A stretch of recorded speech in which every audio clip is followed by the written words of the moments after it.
Ping plonging, Yeah, bing bonging. pling plong them. Live stream, bro. Yes, I will in a moment. I just need to apparently set up stuff. Kind of weird. Why is it Damn, white that's mode? crazy. It's white mode, this thing right now. It's Why are you white?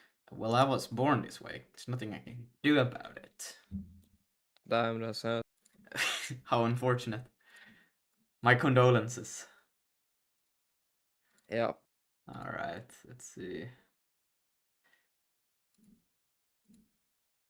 I'm gonna try quickly to just do a type S. Yeah, good. It seems to be alright. Okay. I'll put that way over there. And yo, what's up, Fun Studio? That's funny. That's super funny. Welcome to the flashbang, because there's white mode apparently. Okay, because there was two things I wanted to check out. And one of them was, well, does it matter if I go through client? What are you doing today? Today, I'm reading more about UDP and networking, trying to figure out a better way of, well, actually, it's not a bad approach that we got, but I feel like I need to know a little bit more about what the heck I'm actually doing right now. Because this is call functions with args such that the returns value function is not guaranteed to be until, wait, what? Guaranteed to be available until await is called, allowing the caller to progress while waiting for I/O operations. This has the stronger guarantee that than async, placing a restriction on what kind of I/O implementation are supported by calling async instead of. Is concurrent? Is that like a asynchronous process, or is it actually, what is it? Well, like concurrency and asynchrony are like the same, except that concurrency has to be like able to run at the same time as like another concurrent thing, right? But async can technically be concurrent, right? But it can also not be. I wonder if we should change this concurrent out to be actually a separate thread. I'm reading about creating UDP game That's server. what it is, though. Is it actually like spawning a separate thread? Yeah. Oh wait, no, but where does it It's say? because of it's because of the IO implementation we're using, which is called threaded, right? And you're not initializing it as single threaded, so then it's gonna spawn a thread. Oh, that's fantastic. Yeah, I Oh, know. what a Welcome to Zig. surprise! Yeah, what a surprise! Yeah, I guess it is kind of. I was actually supposed to do video editing, but then I started writing the script, and I was like, I would like to explain a little bit more about UDP than I'm about to talk about. So I was like, okay, I'm gonna read more about UDP, but then I was like, but then I could just go live as well and maybe interact with you guys a little bit more while I'm reading about UDP. Uh, as you can see, I am doing my stuff. Where did you get to know that concurrent actually spawns a thread if unless you start a Look in it. look in what? Yeah, streaming Discord first of all. Oh yeah, that makes sense. Yep. Well, uh, I can probably actually stream real quick, so I can Yeah. show you kind of how async works, right? Because I think it's useful. Ooh. Wait, let me quickly see. You have been summoned. Welcome, welcome. You do pee. Nah, Now I just peed. So he only does yes. D. He I, doesn't ju- do the P, he just does the D. I pee sometimes, but I don't leave the chair for On the that. D. That would just be weird. You know what? I can just save so much time programming by just peeing in the chair. True. It's called productivity, all right? You don't get it. Yeah. See, it's updating its language server, All right? right. So While you're doing now that, it'll I be. will quickly just read a little bit about. I want to see. I don't. Why can I not find concurrent inside of the SIG documentation? It's so annoying. Because it's like IO, like it depends on IO implementation. But like, bro, just look at my stream here real quick. Okay. It's gonna be super quick, right? Okay. So TCP. we'll have. Oh, Uh, TCP. No, UDP, oh, not TCP. uh, TCP. Ja, jag har inga message. Wait, I need to save that for the video. Fucking TCP? I can explain to you why I'm not using TCP. Nah, that's so dumb. I love it. Stop sending a message every time. I'm trying to get a screenshot here, and every time you send a message, wait, where do I have my docs about the video? Wait, drive. My script. That's the wrong script. I should probably name this script something better than just my script. Really? Alright. Just sit with your laptop on the toilet in the shower. Oh, music is turned off by the way. All one peak efficiency. Yes, I do have the music turned off intentionally right now. Did I just get you DP? No. All right, let me see. There and let's see album. There should be a Spotify like so. Now I don't care too much about listening to music right now, so I'm gonna disable it for me, but you guys will be able to hear it. Really? Okay. Is that so? Did you just get UDP? Okay, yeah. I'm saving that one as well. Thank you, Hermpole, for Hurtful. Hurtful. That's his name. Thank you, Hurtful. You're so kind. Hurtful is a great name. I love Hurtful. I am with Hurtful every day. Um, Anyways, I have done the thing here. Mm-hmm. Yes. Tell us about this thing that you have done. Tell us the planet? That's crazy. Okay, so I'm gonna run this app, right? And it's gonna spawn 2 hello functions, and it's gonna wait 1 second, right? And then it's gonna, do that print, right? So I can see now here. That's a crash. Well, you have forgotten the structure in the print. You just give it a variable. Int. That's true. That's true. See, only I can make these professional moves. Right, but you see, they both like start and end at the same time here, right? Yeah. You see that? Yeah. Bam, right? And basically, we can put this to concurrent, right? And it's gonna do the like exact same thing, right? You see? It's the exact same. Nah, it's not the same. But if it is though. No, look at the print. Look at the damn print. It's not the same order. Yeah, but it doesn't. That's fine. It's You lied. but ignore that. Right, and now we do like we can do the threaded implementation, right? SVIO IO threaded, and we can do init single threaded now, right? And then we can do const IO threaded IO. I'm still a bit unsure about the whole IO thing. Like it's used so much, but like, yeah, but you see, now it crashes and yeah, but I can explain it later. But you see, it says concurrency unavailable because it's one thread, right? So it can't run multiple things. At least not the thread. So concurrency is concurrent is always multi-threaded. Why does it? Fuck, I no, it's it's not. not because you see, if it's async here. But async right, is not. then, But async is not multi-threaded. Yeah, it can be, but in this case, you see now it does like start and then it takes 2 seconds. Yes. Yeah, but if we go into here, right, and then we can find the little async somewhere in here. That's it. .v table. Yes.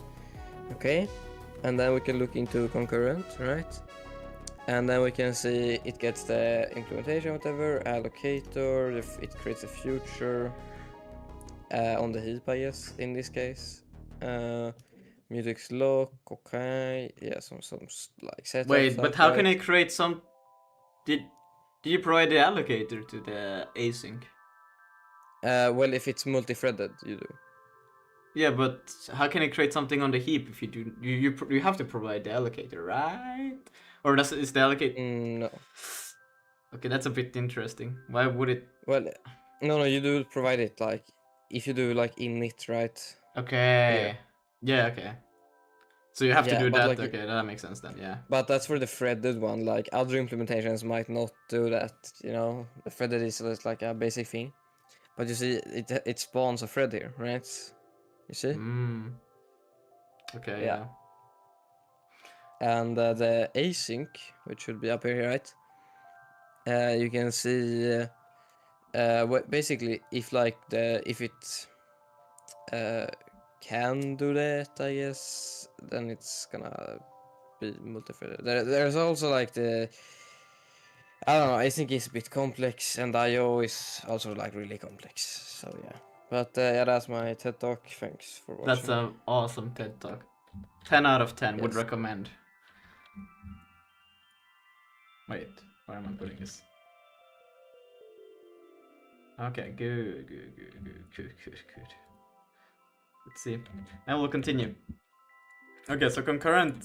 It's still a. Okay. Wait, allows for example stackful single threaded blocking IO.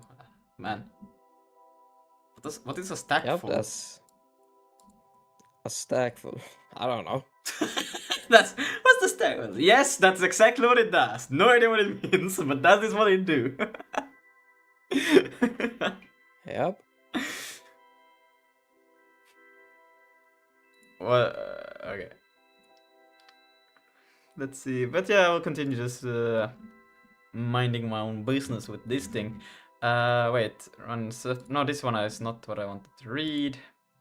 I read this, started reading this thing, and then I was like, this is basically what we do here, but we just need, because now that because we do this, right, we need to add a mutex for my brain is dying, the commands. Because they cannot, that's I think why it's crashing right now, because I'm trying to append and clear commands from this array at the same time, which is kind of bad, but wait, how did they explain it here? Let's see if we went in the game loop. Wait, one thread which listens to network for clients passes them and collects the parse result in a message queue, at least one other thread which runs on the game loop. One specific point in the game loop, the following happens. The game loop locks the message queue through a thread synchronized like mutex semaphore or critical section. The network thread will now block while it tries to enqueue new messages. Okay, that makes sense. The game loop processes all the network messages from queue. The game loop unlocks the messages queue, so the next network thread can add more messages. Okay, I think if I implement this fix, we will not crash anymore. Why not just do that while we're at it? Even though I'm kind of reading, but I don't want to read more. I want to do something. So I'm gonna do this. I'm gonna implement this.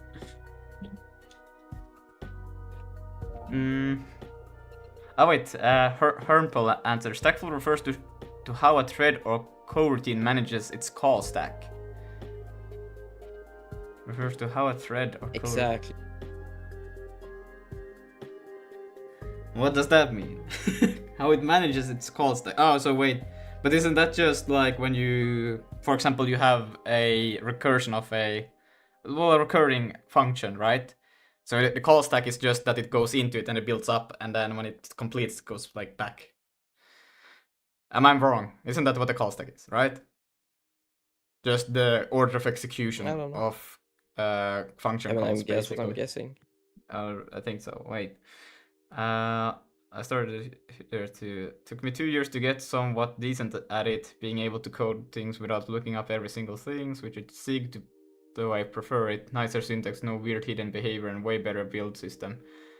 Yeah, you can join college. It was just easier for me to code in cause of the syntax. That's a interesting statement. I got to say. Oh, okay. I mean, if it works, I guess I would say C++ has the most ambiguous syntax. Okay, no, there's brainfuck, I guess, which makes things even weirder. That's what you think, yeah, that's... I don't know, would brainfuck be easier to read, actually, because... I don't know. No.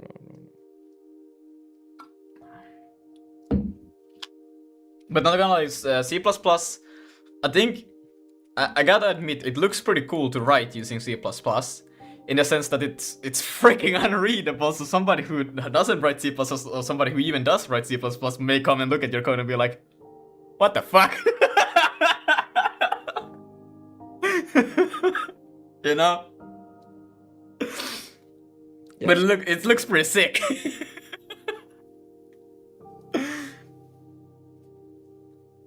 The C++ syntax is a mess and a lot of hidden things it does that you only get to understand if you check the assembly of your build. Yeah. I should read more assembly code, to be honest. But I guess I don't really... I'm just saying it because it's so many times where I'm like misunderstanding what something does. Well, not with Zig really. Like in Zig I haven't had those experiences, but like to just understand kind of what actually happens in memory sometimes. But yeah. So I don't know how to make a text editor. Don't be too hard on yourself. I wouldn't even know how to make make a text editor. Well, if I put time on it, you know, probably I would learn, and so would you. You will learn. That's the point. If you just knew how to make a text editor without researching or doing anything, then what would be the point of doing a text editor if you just had the Like, bro, about 6 months ago, I didn't know how anything with a window worked. Like, I used STL or whatever, right? And then 6 months later, I know absolutely nothing that's going on still. And I mean, it's advancing, right? So yeah, it takes time, bro. Takes Good time. things take time. Yes. And the more time you can put into it, the better. Okay, how should we do? I think the command should it probably be like a structure that includes a mutex, so it wouldn't be like outside of this thing. It would like be kind of, because at any point anywhere where you use these commands, you should always have this mutex with you. So it kind of should be another structure with this array list. Why not just an atomic?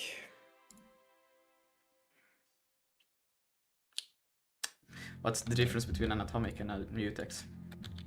It's like basically the same thing, except atomics are like for also storing values, right? Oh, so it looks... Yeah, wait, I think I have used those in C++ once. Yeah. The thing is, there's also like multiple ways to store them and whatever, right? But you don't want to use like the inbuilt atomic things, you want to use the STD atomic value. Yeah. Can I find the docs on that thing? Oh my god. Because, wait, can you store it? I thought you could only store primitive data inside of it. Not something more... Maybe you can, but isn't the pointer primitive? Well, I guess if you store the pointer to the array, but you still need to store the array somewhere. You slap a mutex on it. Yeah, I think that's... but isn't just atomic then a higher level of abstraction of a mutex, but it includes a primitive data inside of it? A pointer is a primitive, yes. But... SDL no, a mutex and an atomic is very different. What's wrong with SDL3? I know it's a baby OpenGL, but it's fun, come on. SDL3 bad. GLFW top tier. Okay, but wait. Oh, SDL is garbage. But that depends now what the question, if it's... Because can't you with... Am I tripping? Can't you with SDL also do like actual like drawing sprites and these kind of things, right? Actually, you can... SDL has its own like graphics API nowadays.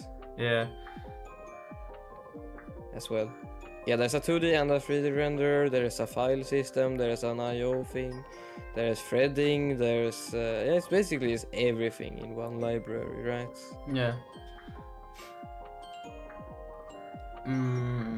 Okay, but we will... I can quickly... Atomic versus nuclear bomb. Exactly. Thank you. Mutex. Maybe I think it's not even worth trying to search something on Zig, because I will not find something that is up to date. Atomic relates to accessing a shared resource knowing that it's going to result in a race condition, whereas mutex lock is used to ensure that single access to a shared resource at a time. Which is, when would you use other... let's see... Yeah, SDL is kind of like Rayleigh. Well, yeah, but isn't also SDL just used... It's created by Valve, isn't it? Am I tripping? Nah, but it's sponsored by Valve. Well, yeah. Change after check. Okay, I think this is something that's fine. It's such a small thing to ask. So, what is the difference between atomic, and mutex?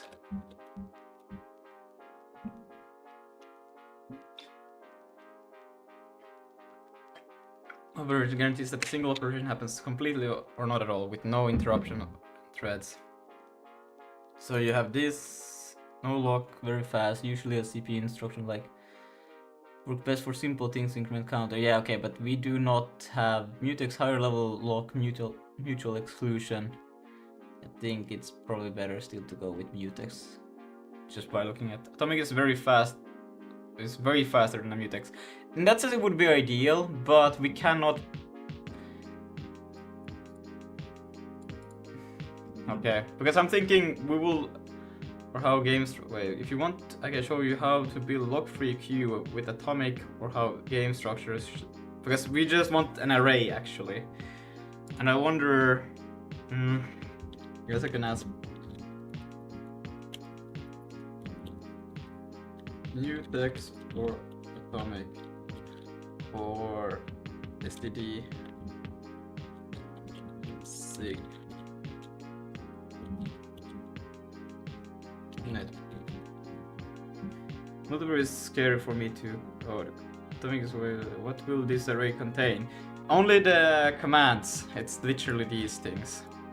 So the commands of the what has happened basically, and then so we have the socket that it's listening, and then if it finds a command, it will lock it, append the thing, and then resume, and then the server will run, or the client will run, well, both on server and client, but we have a state where we just then process all of the commands, and then we release the mutex or atomic, whatever.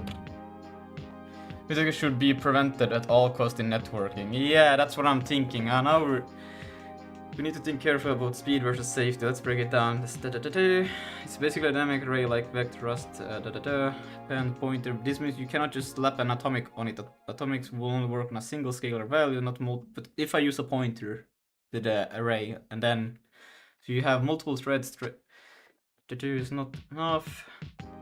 Wrap array is in a mutex sig. Okay, but this one is suggesting that that's also AI. Approach for only feasible if you're manipulating a single element or simple counter. What if I use the pointer? If you're atomic on a full what if I do atomic on the pointer to the array?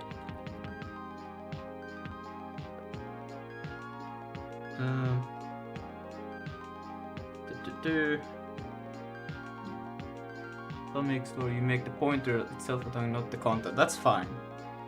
Dating atomics, very cheap, no fool. What it will hit. Still not safe. If multiple threads touch the same memory, tracks the length and because every time I want to receive it, I guess I would still have to go through it. Yep. Is AI good to use? I've been trying not to use it a lot. Yeah, you should not use it. I still use it. It still reads like from online sources. Like if I ask something about something that was mentioned here, we probably find this page and still read it, right? But it's so easy to start doing something complete bullshit. So be careful just when you use it. But I wouldn't say it's too bad. Yeah, it's another stream.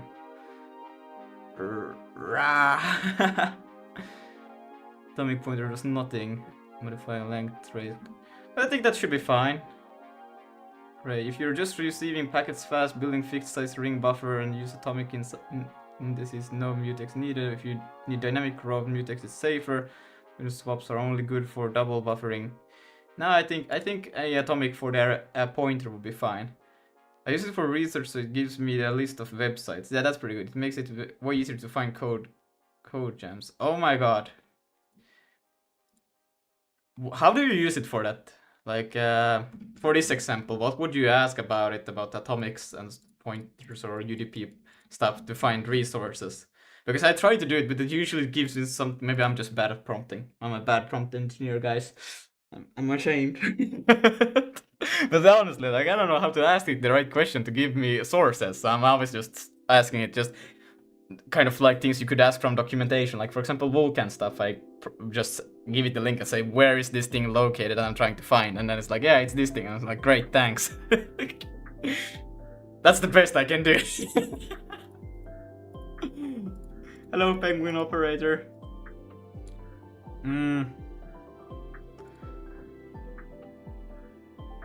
Bar prompt engineer, no more job opportunities for Lucas. Why do you think I'm trying to do YouTube work, huh? I cannot become a good prompt engineer, man. I need to, yeah. Okay, but I'm thinking that I will create a kind of, inside of net, I will create a, I thought we don't have actual AI, but LLMs. Yeah. Well, I mean, AI, artificial intelligence, isn't that's literally anything that has basically an if condition, in a way. Because it's just something that does something based on some input. But you're an AI then. Of course I am. Anyway. But I'm a dumb AI, alright? Get it straight. Get your facts straight. What should I call this thing? It's literally just, I will call it command Q. Very good name. Yes, I like that. We'll go with that. And inside of here, I will have an std array list of command, which I cannot spell at all. I always want to spell command with two O's. Command. Which will be called commands, and then it will be a dot empty. That's wrong. And then, how do I do this atomic stuff?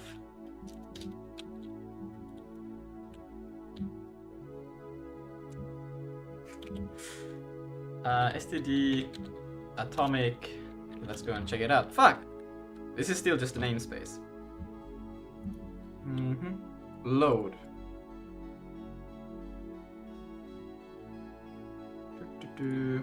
Type.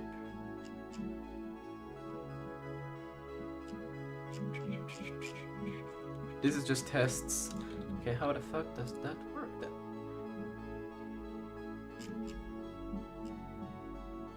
Atomic. Let's see. Do they have any examples about compare weak to atomic store?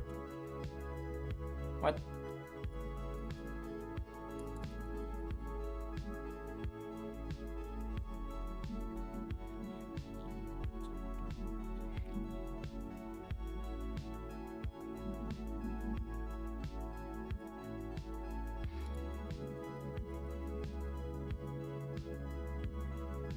Ah, come on. For fuck's sake. Oh my god, stop moving the damn thing. Atomic tomorrow?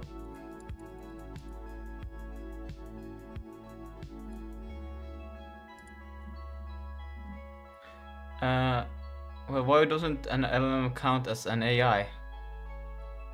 Doesn't it count as an AI?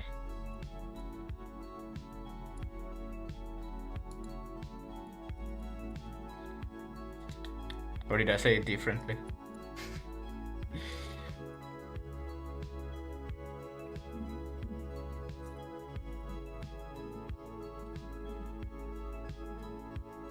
How do I actually go about this? There's an init.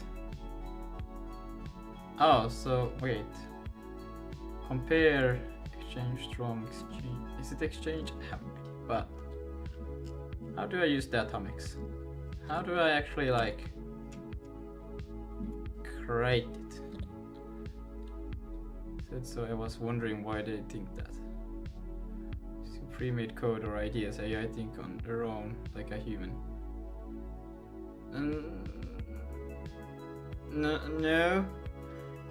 AI is literally just artificial. It depends. I think when you say AI, you mean of maybe generative AI instead of just AI, because the term AI is literally just artificial intelligence, and it existed before LLMs in games. every time. It's basically an NPC, was also called an AI. Or navigation system that gives you some paths was also referred to as an AI. You're telling me you've never read a pre-made book or said pre-said words. Purple, stop exposing us, man. Wait, that's not in the script. Why did you say that? Get on script, bro. My bad. Wait, I wanted to see. Yes, okay. How do Atomic and Zig? Let's see if we can actually find me some modern, up-to-date stuff. STD Atomic. So you just call it like that? But how do? And then I have to initialize probably the thing.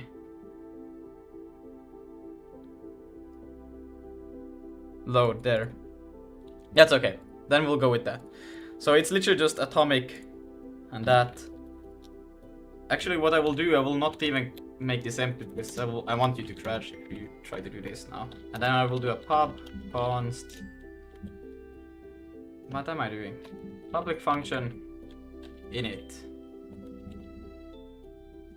And then we'll return a at this. And then here we will have to take. No, we'll not take in. We will return. We will return. Now I'm getting kind of stupid, I just realized. I guess we could change it out a bit. Change it to... Because I need it to be on the stack, but I need access to the atomic already when I start the thing. So we'll change it to be self this. That will be better. Then we don't.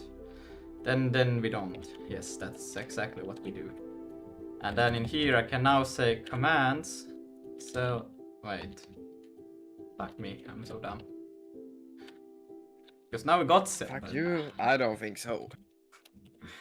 Commands is equal to dot empty and atomic self dot atomic. Why am I not getting the thing? I wasn't supposed to get the thing. How stupid am I now? Atomic. Okay, so what? Atomic. Okay. So can I just say atomic like that? And then atomic. What's going on? It's equal to dot init. Wait, atomic dot store. Load. Store a value automatically. Load a value automatically.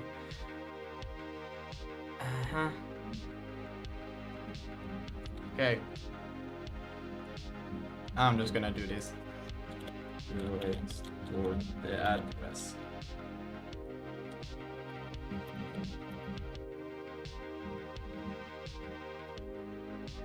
Alright, we'll be back. Have to give the cat food there.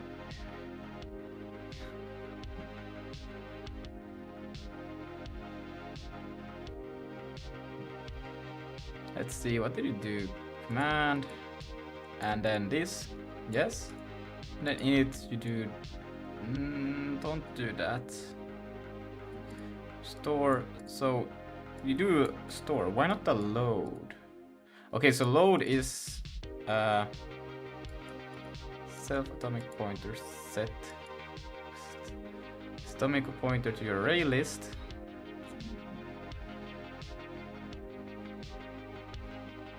Atomic store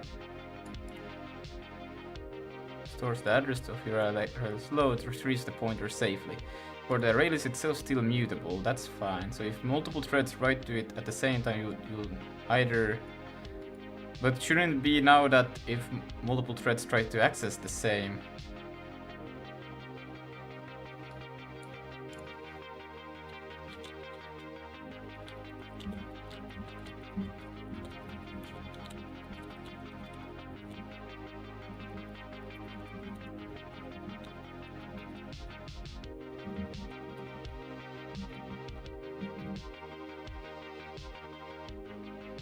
only protect the address of the array list, not the actual data inside. That's fine. Load. The atomic is safe. Each thread reads the same pointer consistently. But the append itself modifies the array. Yeah, but...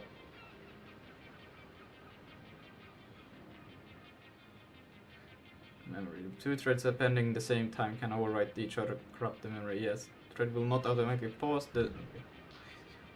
Don't magically really serialize operation on the memory.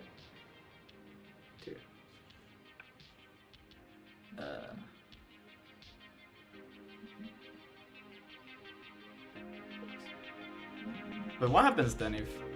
Okay, wait, now I need to know about this, okay.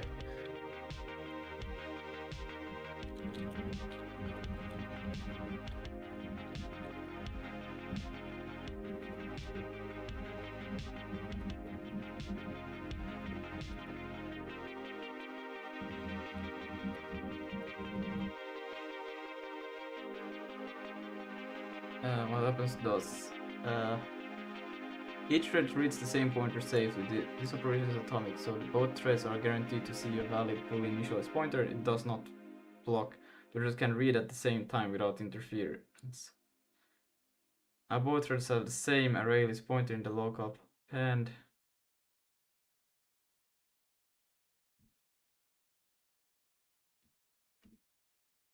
What's the point of then? Okay. Welcome back. Okay, well then I will just go with mutex. This is getting weird. That's what I said. Yeah, but I was thinking it would be more efficient if I just used it. Where's the... Is it in IO? IO. Of course it's in IO.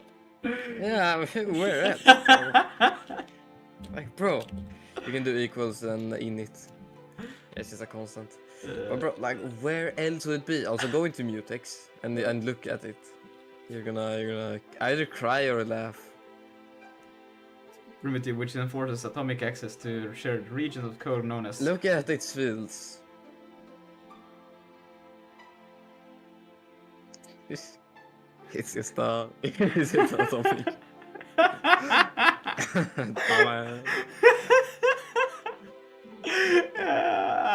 Great. We're just gonna go with that then, I guess. Uh-huh. Well, Yeah, then... maybe an atomic would be more efficient here. I'm just thinking, you know? Yeah. It's not like the mutex is an atomic. No, but there's more to it. Because this one should be... No, well, whatever, it doesn't matter. We're gonna make it like this.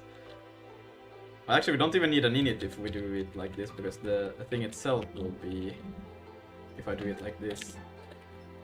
So I don't need any of these things. The thing is just that now, always, somehow I need to remember that if I'm gonna access this thing, I always need to use the mutex first. Yeah, welcome to mutexes. Yeah, that sucks ass. What the hell did Zig do? That's not the mutex law.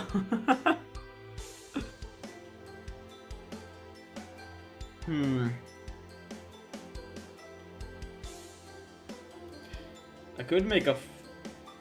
That would be... I mean, I could do a function that returns the commands, where it would basically lock and then return it. So it would have like like object oriented, just get command, and it would go in, lock the mutex, and then return. Well, that wouldn't work because no, I'm a dumbass. That wouldn't work.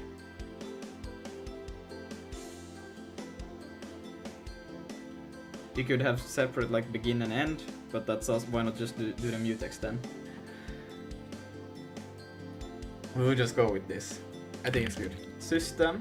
And this is client, I hope I am. So yeah. Client system here. So what we'll do now is that command Q will be a net, not listen, damn it. Shared. Yes.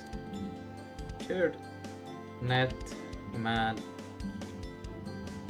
The speed is not here. Command Q, and I will remove that. And that should be pretty good. And then this thing will be self.command Q, we'll tap this in. And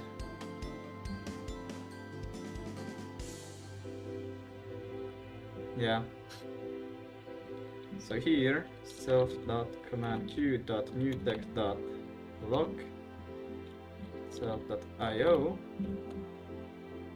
and then Jesus Christ, this is amazing.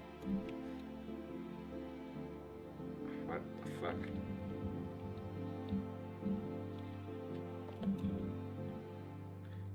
Commands, items, and then we'll take this error indent, try, and then once we're done, we're gonna do a unlock. Wait, there's a try lock? What's the difference between a lock and a try lock? Well, try lock returns like a boolean as well. So if it's already locked, it will return a false. Oh, so you can just continue doing what else you would like to do instead. Yeah. But I would just use try. Yeah. No, I don't want it to start doing anything else. If it gets here and it's not patchable, then we will cry a bitch about it instead. Then I did the wrong thing. Great. Damn it, what's the fuck is up with my LSP? Alright. That should be good.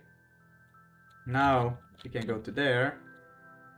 Bombaclat, hello Iris Paradox. Got to go talk to you all later. I'll see you, Hermple.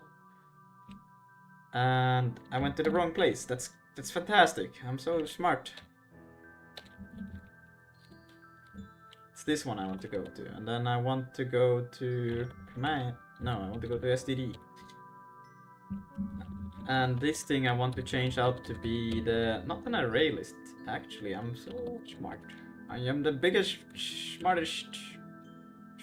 Yes. Command Q. Fuck. Hell no. Command Q. There.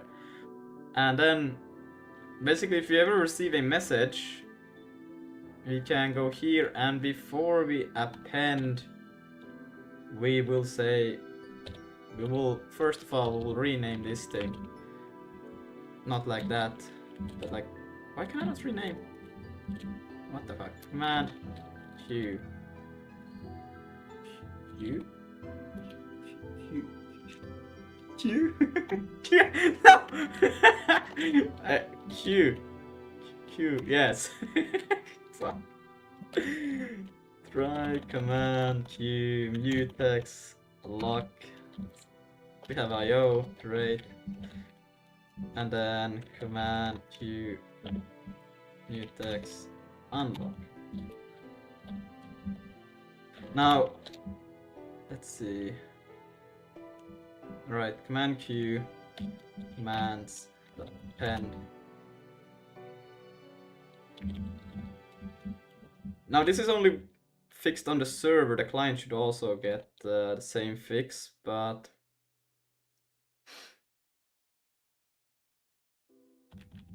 command Q.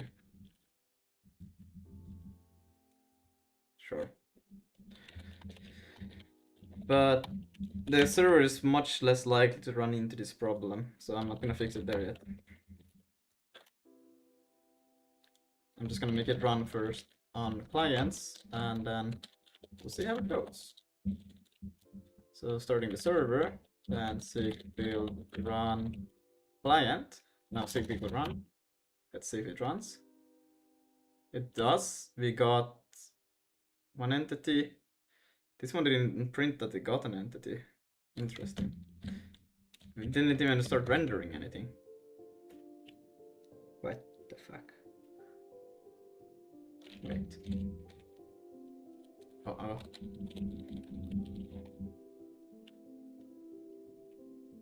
The server is getting it. I think I'm not locking or unlocking them properly right now. Which is weird, because they should... You go in here, you lock it, then you unlock it. So there's no way this can do a deadlock, because I don't have any other locks anyways. listen gets a reference, and it's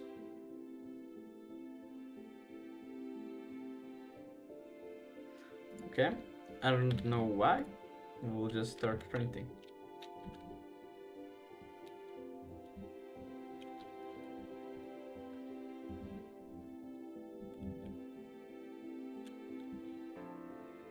Oh my god. 2, 3, 4. I like how I call them all hello, but they are all hello now. Okay.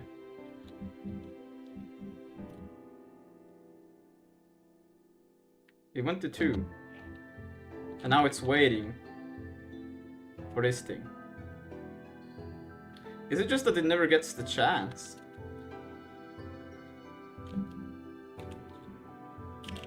But it should be getting the chance. It's quite weird if it didn't.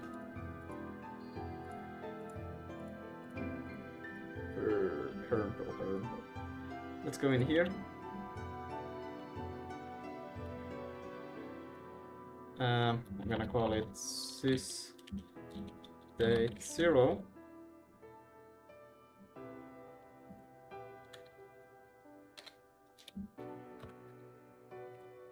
One, and then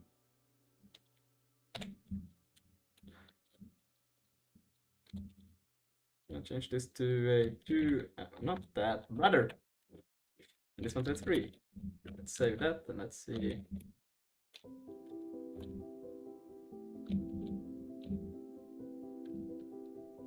Right, it never gets even to a chance to hot reload because it's stuck. Sys update 0, sys update 2. What the fuck is going on? Both of them get to this point and then they both try to do a lock and neither of them succeeds. Have I locked the mutex before I even begin?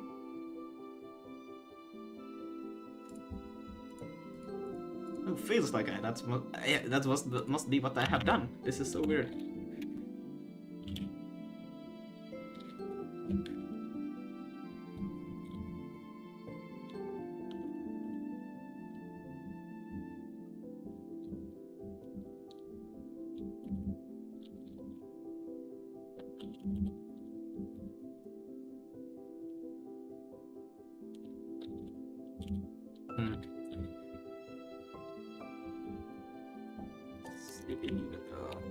Neovine shared.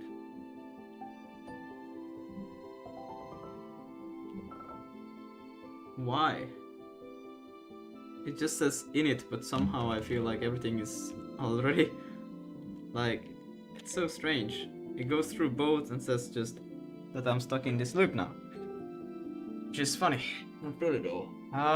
Okay, what we're gonna do now, it's about time to explain to me why my multi-threading it's not doing what it's supposed to be doing. Sick. Why are both of my threads deadlocked? I don't know if I want to say deadlocked because it cannot be, but because I only have both for the first lock and count, even though I only got one.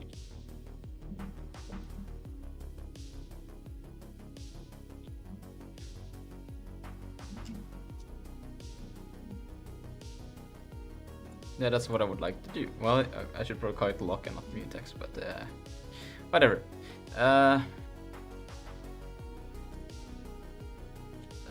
What? Sure. Let's see. Linux versus mutex. Yeah, I was still working on this. But after that, we'll go to this thing. Yes, yes, yes, yes, yes, yes, yes, yes. And so we'll start with the basic aspect of. I think I read that though. You have most likely heard of sockets. Yes, the choice of we use this is telling on what sort of game you want to network. So from this point on and for the rest of this article, I assume you want to network an action game. You know games like Halo, Battlefield, Night, Andrew Quirk, Quake, Counter-Strike, Team Fortress. Ooh, make a Team Fortress game would be pretty sick. In light of the fact that we want to network an action game, we will take a very close look at the properties of each protocol and dig a bit into how the internet actually work. Once we have all the information, choice is clear. Let's see. Search. TCP stands for Transmission Protocol. It stands Control Protocol. IP stands for Internet Protocol. Together they form the backbone for almost everything you do online, from web browser to IRC to email, built on top of TCP IP. If you have ever used a TCP socket and you know it's reliable connection-based protocol, this means that you create a connection between two machines, then you exchange data much like you write to a file on this one side and reading from the file on the other. TCP connections are viable and ordered. All the data you send is guaranteed to arrive at the other side and in the order you wrote it. It also streams protocol. It also stream protocol, so TCP automatically splits your data into packets and sends them over the network for you. IP simplicity of TCP is in stark contrast to what actually goes on underneath TCP at the IP or Internet protocol level. Here there is no concept of connection, packets are simply passed from one computer to the next. You can visualize this process being somewhat like a handwritten note passed from one person to the next across the crowd room, eventually reaching the person it's addressed to, but only after passing through many hands. There is also no guarantee that this note will actually reach the person it's intended for. The sender just passes the note along and hopes for the best, never knowing whether or not the note was received, unless the other person decides to write it back. Of course, IP is in reality a little more complicated than this, since no more computers knows the exact sequence of computers to pass the packets along to, so that it reaches its destination quickly. Sometimes IP passes along multiple copies of the same packet, and these packets makes their way to the destination via different paths, causing packets to arrive out of order and in duplicate. This is because the internet is designed to be self-organizing and self-repairing, able to route around connectivity problems rather than relying on direct connection between computers. It's actually quite cool if you think about what's really going on at the low level. You can read all about it in a classic book, TCP IP Illustrated. Great! We'll see. grep include, yeah, you can do that. And TCP Illustrated relevant, blah blah blah. There seems to be the book. Well, there are different volumes. That's crazy. Damn, 3 volumes? Sure, that's a lot. That looks like the, what's it called? Free FD. What the fuck is it called? SDB? SBD? What the fuck is it called? The little devil, that little thing. I don't remember. My brain is dead. Oh, FreeBSD. Yeah, free deep. What? That is FreeBSD. It is. No, Yeah, it's their mascot, but yeah. it's because FreeBSD is like the best networking kernel ever made by anyone. Bam. It's like actually the best. It's like objectively. Yeah. I know it's regarded as the classic trilogy, but it's quite old. Are they still used? 2 years old. This is likely 99% unchanged. And the most amazing part, the freaks, geeks, nerds, and basement developers among us who designed the earlier system got so much so right, so that there was little flexibility later on to add things like IPsec or USP. Well, since people seems to maybe I should look into these books. I will add them onto my read whenever I feel bored and get a new book. Even though I have too many books to read there right now, but if I ever come across and be like, I could read some internet. No, I wouldn't. If I read books, it's mostly about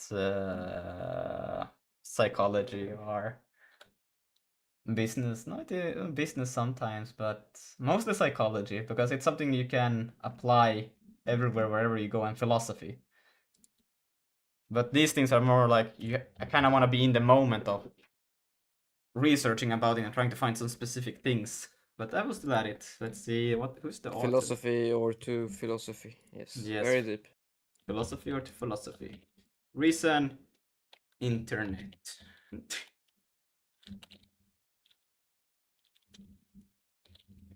And I will rate it. I will probably like. I just have different numbers. The higher the number, the more likely I would like myself to read. I will put it at like 18. I think the highest ranking I have is 30 or something like that. Actually, no, it's 23. I lied. I'm a great liar. Trust me.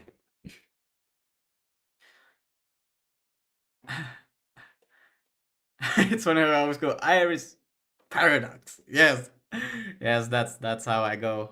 1056 pages. Damn, that would be the third largest book that I would have read, like actually completed, if I would were to read it. Oh, I'm just in time, guys. That's crazy. Just Oh, in time compile.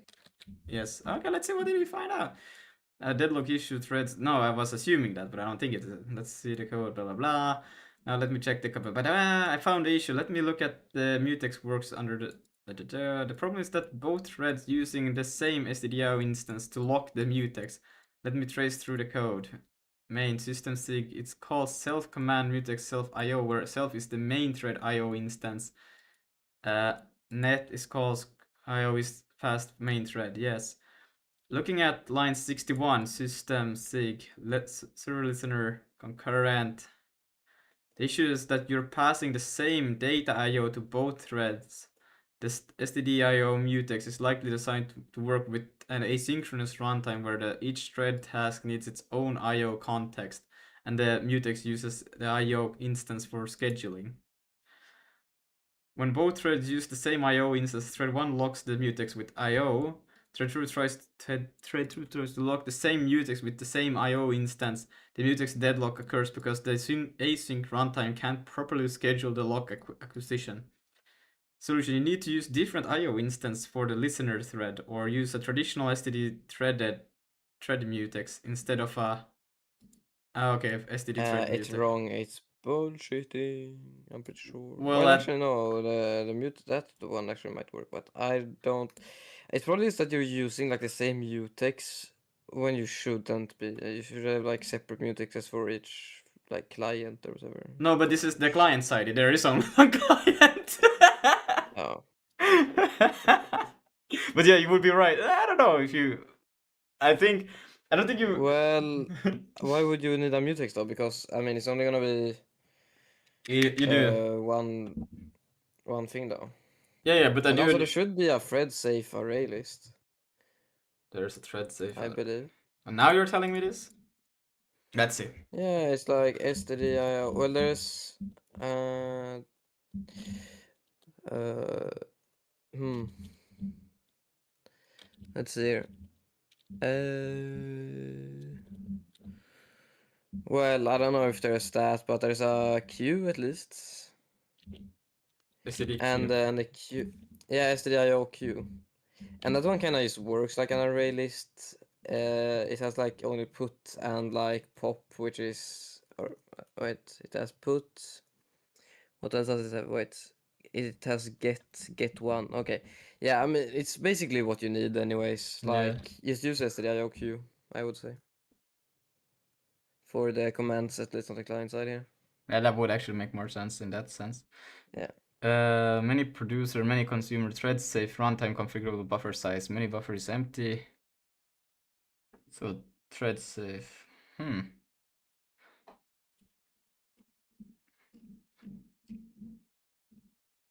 We can try that as well.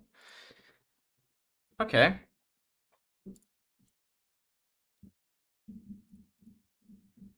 Is the stream will be more than 3 hours? Yes, this stream will be more than 3 hours. Wait, it's 1 hour now.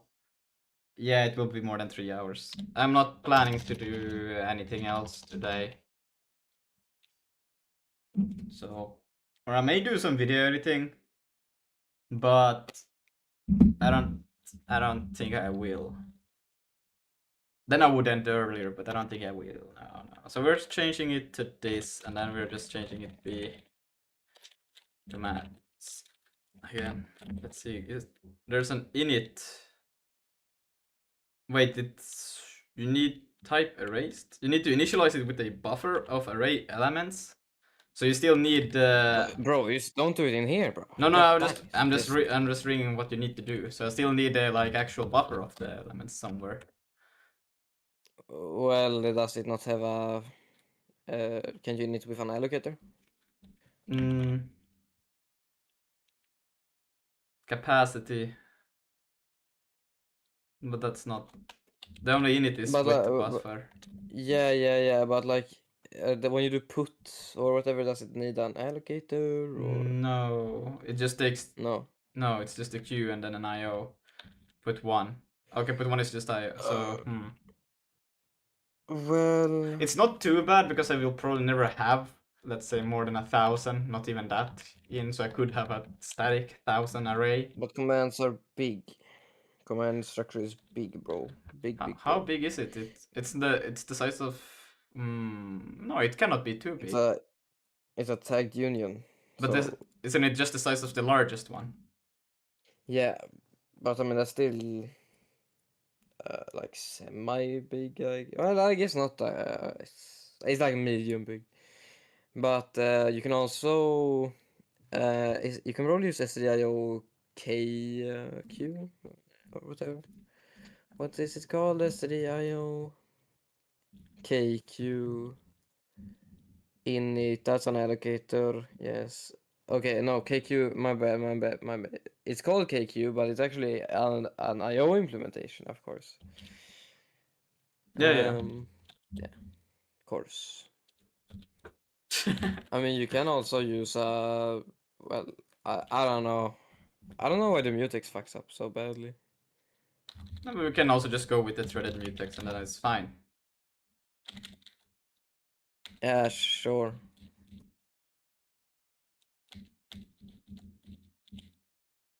I don't know what I'm trying to do right now. I did the complete wrong thing, but thank God I did it because whatever, doesn't matter. I will change it then to be right. I have no LSP in here. Is it threaded or thread? It's thread. Red.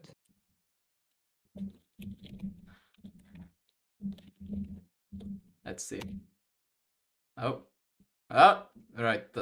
Yeah, my bad.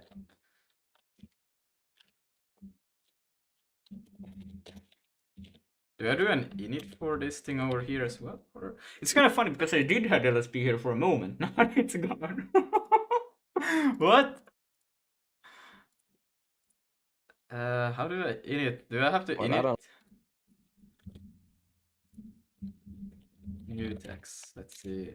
STD. Well, this one is wrong. How do I init thread mutex?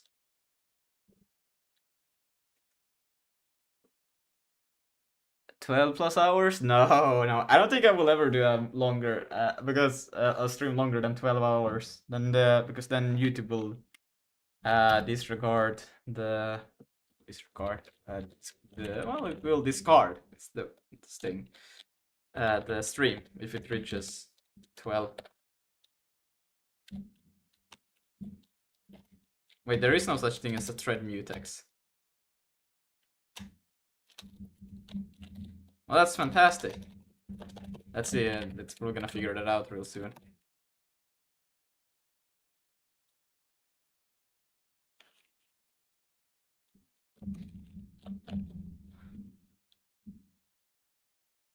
Restart after 12 hours. Yeah, I guess I could.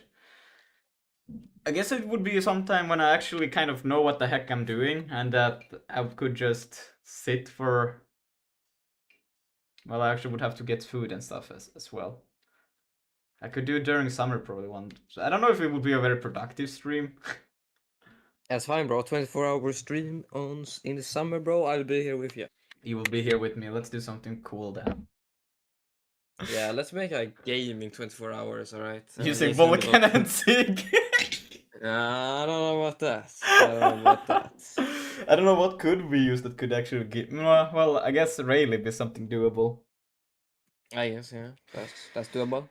Yeah, we can make a Raylib game, right? Yeah. And Twitch chat determines what the game is about. I don't know, it still hallucinates and thinks that there's actually a thing called thread mutex. There is no such thing as a thread mutex. Yeah, that's what I believe, bro. They remove it.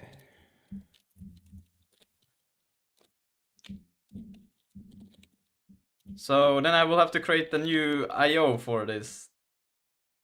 What if I go through? Nah, that wouldn't. Nah. Well, how am I supposed to get these Nah. damn threads things to work, huh? Ah, it's fine. Don't worry about thread safety. Don't worry about bro. The application is crashing right now because I don't worry. Okay, bro. Okay. So have I stored an atomic? Bro, I tried.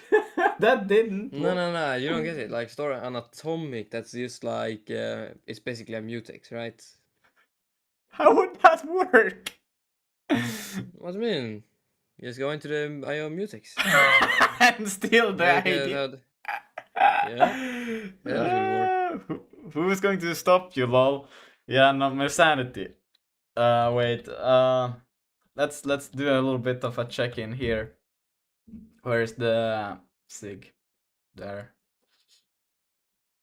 Let's see. Somebody must have run into a mutex problem, right? Is mutex lock necessary here? Oh shit! It's over 30 days. Might not be good.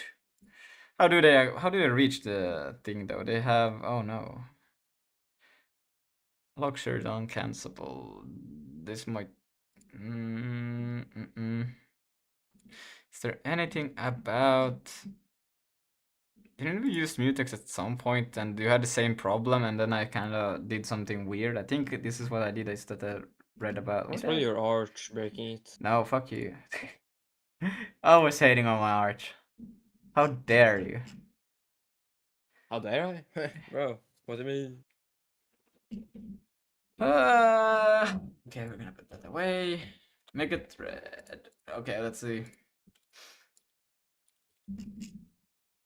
There is no mutex in thread. Let's delete that thread. I don't know where it gets it from.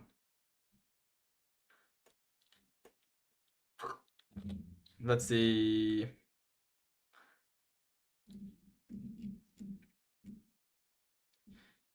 How did this thing suggest that I do?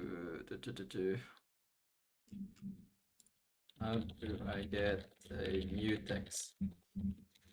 IO std IO mutex not work with same IO and there is no std red mutex. Make a new programming language to fix the problem. Oh, now we're talking. Should just make a whole new programming language, am I right? Yes. That's the solution. Let's see what is yes, the common sig confusion. Thank you for yes. The common sig confusion. It is read in all versions, the just sig IO buffering, thread, std thread, import thread module. I just told you there is no such thing, and now it's like, and then you go through thread to get the mutex. Well, thanks. Oh my, kill me, Jesus Christ! What the hell? You dumb? You dumb? Me? Yeah, of course. Yeah. No thread mutex. Or is there in the latest? Like, am I not just seeing it? Sig. Pretty sure they removed that. Removed it.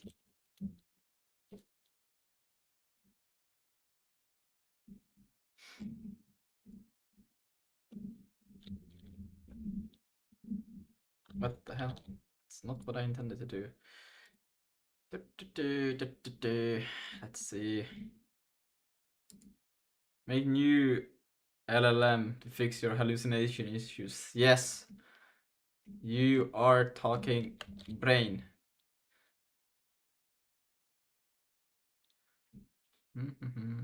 See, does exist. Here's how to. What the hell? It still believes that it exists. Am I just wrong? I'm actually this wrong. There's no way. Okay, wait. Let me take a look. Let me take a look. Okay, so if I go in here and I say std thread, and this is in. How can I get the?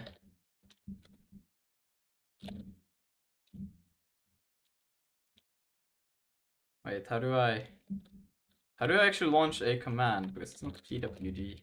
This is it. Ah, it is. Great. But I want to know from this specific. I cannot know. Okay. How do I navigate to thread? It's inside of std. Where is std in the source? This isn't just in Lib. source. It's in lib. No, it's lib, not source lib. No, Maybe no, it is source lib. no. I went back a step, and then I want to go into thread. There, thread.sig. And let's see, is there anything called mute? No, there is no mutex. This thing is giving me bullshit, and I am pissed. I'm just gonna provide, even though this is not the version I got, but here, how can I just select the whole thing? I'm a engineer. Okay, boom. No.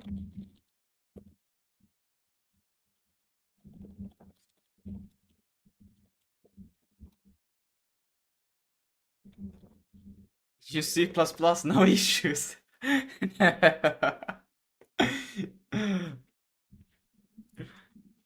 There we got all of the issues.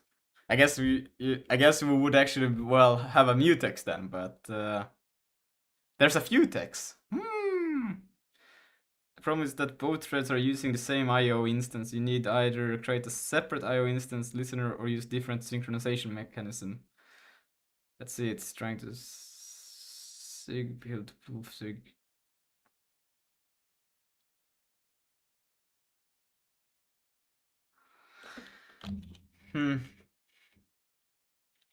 So I cannot do that. That's crazy. You need to say please to Claude will fix the issue. I don't know, man.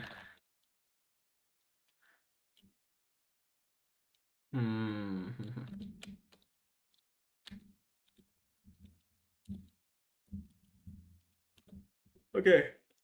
You're using custom SIG version with STD. This is a special sync IO. The deadlock issue is because both threads share the same IO instance. Looking at your code, you pass the same, yes. Concurrent thread likely requires each thread to have its own IO context for proper synchronization.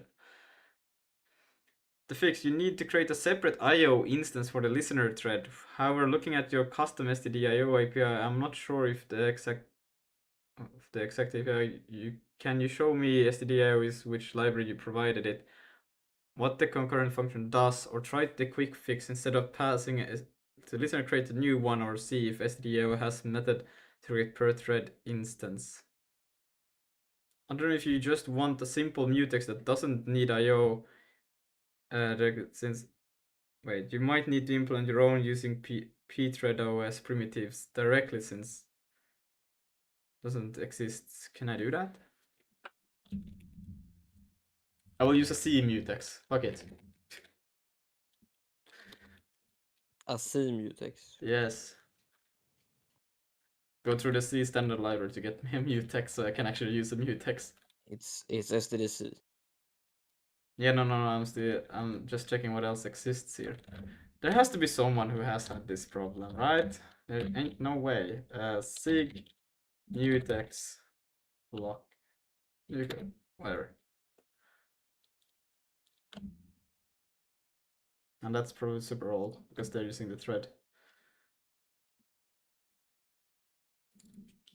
Hmm.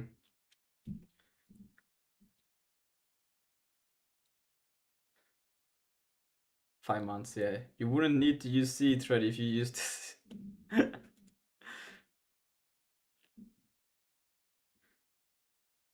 you use mutex share data? Why is it so hard to just get a mutex? There's probably a good reason why they have made it so it's just not like that, but it's weird if it's actually is the IO. Because that's so weird. What if I were to... Okay. What if I did this? Const IO std IO. How do I initialize a IO? What you're doing now is just dumb, Yeah, I know, and but they would never ever force you. Nah, bro, it's not even worth it. Like they would never actually no, I want do to this to you, just... I bro. just want to see if that actually works. That's what I want to figure out.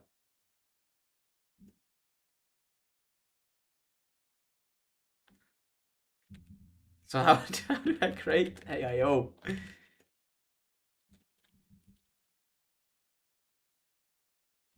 Did you die? How you make an IO, bro? How do you make an interface? That I don't know. That's why I'm asking. How do I make an IO? Learn. I'm just gonna have to check somebody else who has done it then.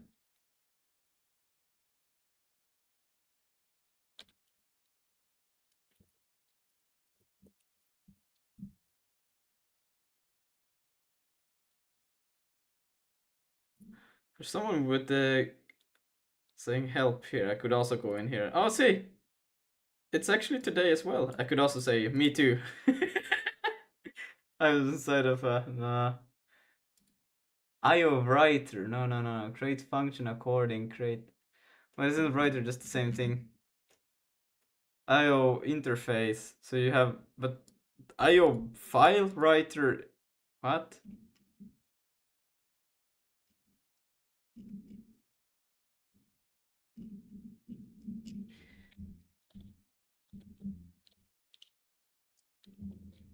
Okay.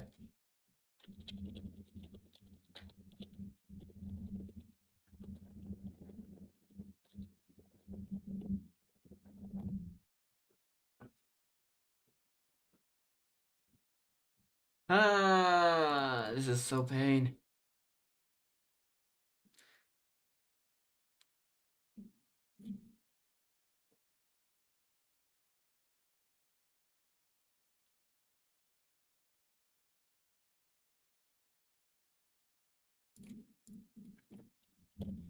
We'll be reading in the meantime. UDP. Instead of treating communication between computers like writing to files, what if we want to send and receive packets directly? We can do this using UDP. UDP stands for User Datagram Protocol, and it is another protocol built on top of IP. But unlike TCP, instead of adding lots of features and complexity, UDP is a very thin layer. With UDP, we can send a packet to a destination IP address, this, and port say this, and it gets passed from computer to computer until it arrives at its destination or lost along that way. On the receiving side, we just sit there listening on specific port, i.e., and when a packet arrives from any computer, remember there are no connections. We get notified of the address and port of the computer that sent the packet, the size of the packet, and that can read the packet's data. Like IP, UDP is an unreliable protocol. In practice, however, most packets are sent will get through, but you usually have around 1.1 to 5% packet loss. And occasionally you will get periods of where no packets get through at all. Remember, there are lots of computers between you and your destination where things go wrong. There is also no guarantee of ordering of packets UDP. You could send 5 packets in order 1, 2, 3, 4, 5, and they could arrive completely out of order 3, 2, 3, 1, 2, 5, 4. In practice, packets tend to arrive in order most of the time, but you cannot rely on this. UDP also provides a 16-bit checksum, which is in theory is meant to protect you from receiving invalid or truncated data, but you can't even trust this since 16 bits is just not enough protection when you're sending a UDP packets rapidly over a long period of time. Statically, you can't even rely on this checksum and must add your own. So in short, when you use UDP, you're pretty much on your own. Let's see if I got an answer here. But oh my god, is it dumb? Now it's just gonna do a change that doesn't work. I see you already. Oh my god, it's so dumb. I already told it. It doesn't work.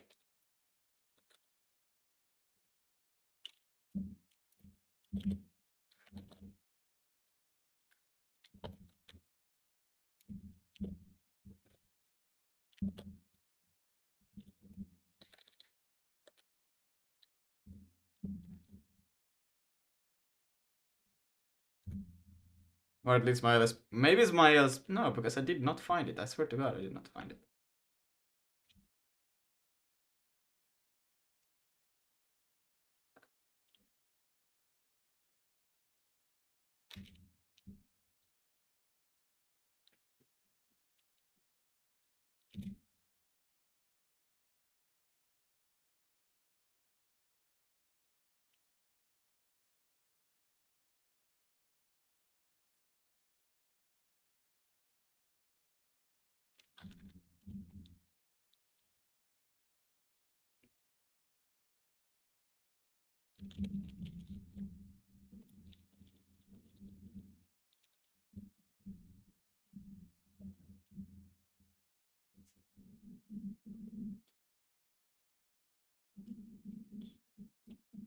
Yeah, I told it doesn't exist. I was like, what the hell?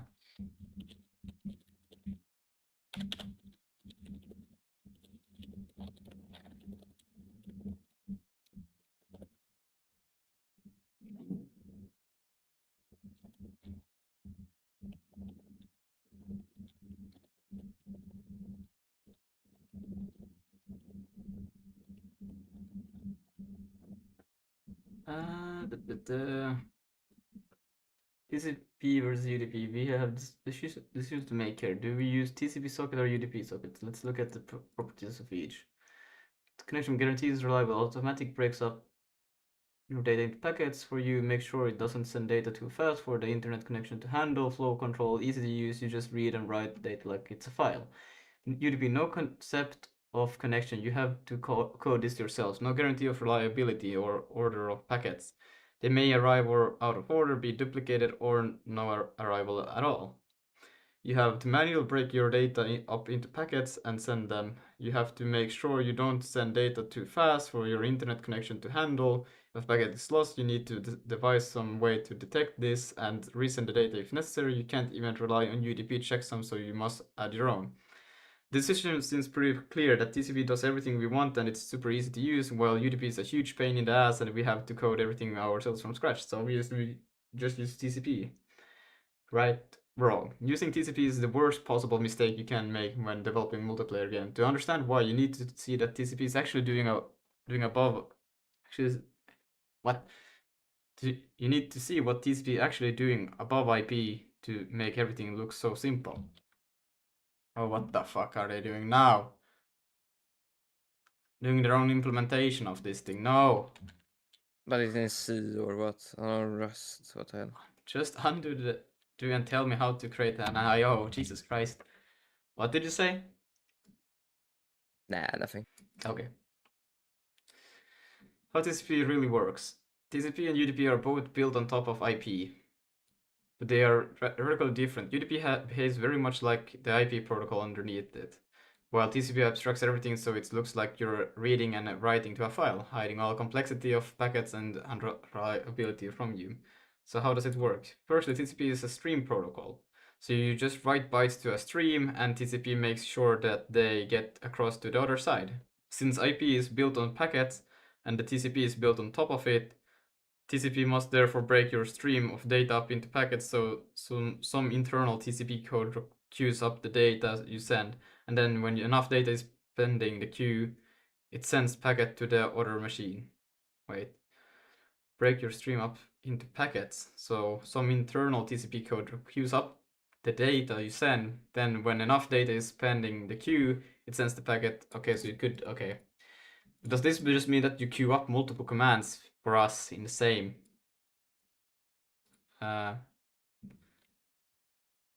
Let's see, yes, do that. Do that, do that, do that, do that.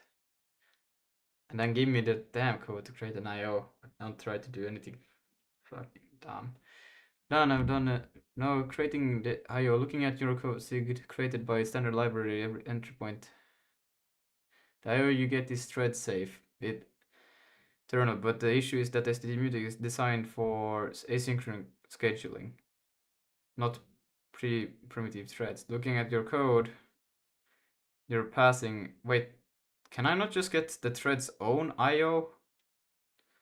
The spawn thread gets the same IO instance, and when both threads, the real question, does your IO threaded provide a way to get the per thread IO instance? Looking at the vtable approach, each thread should be able to use the same IO for IO operation, but they might be wrong primitive here. Can you show me the IO vtable concurrent does it in your version, or try checking if there's a way to create a thread local for the main? Okay.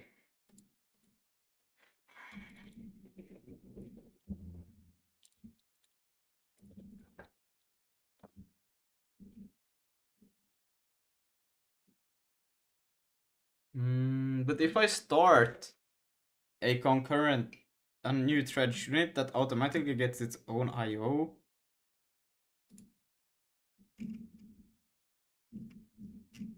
This is interesting. Can you show me the vtable concurrent? Huh?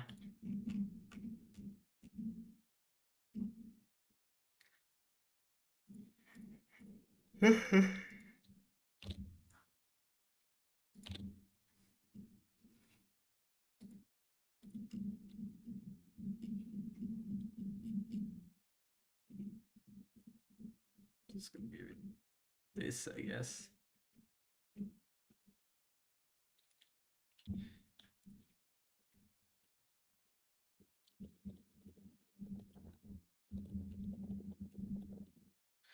That's being concurrent.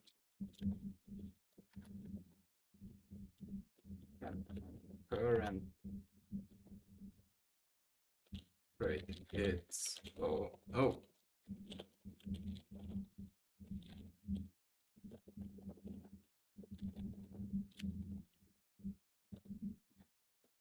This can, let's see, this can be a problem for multiplayer games. If you are sending very small packets, what can happen here is that TCP may decide it's not going to send the data until you have buffered up enough data to make a reasonable size packet to send over the network. This is a problem because you want your client the player input to get to the server as quickly as possible. If it is delayed or clumped up, like TCP can do with small packets, the client's user experience of the multiplayer game will be very poor. Game network updates will arrive late and infrequent instead of on time, and what happened? On time and frequent like we want. TCP has an option to fix this behavior called TCP no delay. This option instructs TCP not to wait around until enough data has queued up, but to flush any data you write to it immediately. This is referred to as disabling Nagel's algorithm. Unfortunately, even if you set this option, TCP still has serious problems for multiplayer games, and it all stems from how TCP handles lost and out of order packets to present you with the illusion of reliable order stream of data. What? TCP handles, wait.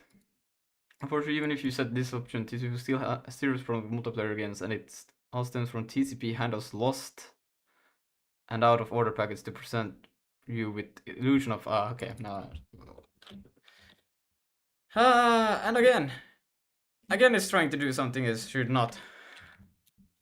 My god.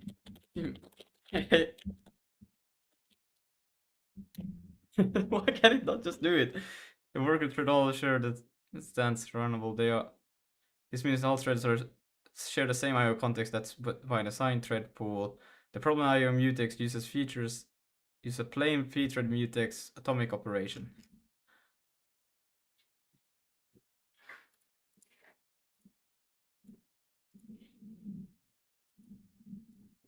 Mm, I'm still bamboozled by it actually to get stuck. Why would it get stuck? Why? Well, no, because there's different. I do have another mutex here, but that mutex shouldn't have anything to do with the mutex there. They are separate mutexes.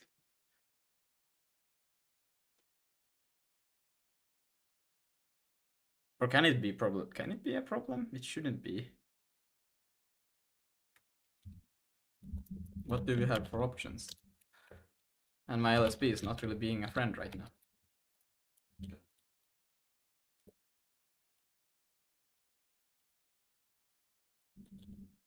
That's fantastic. Let's see, what if I go in here just and do a dot state?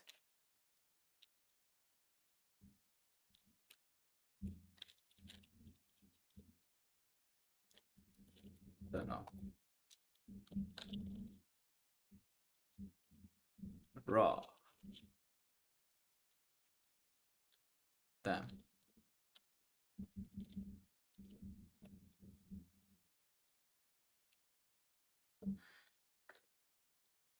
Great, let's see. Init stack size. Init.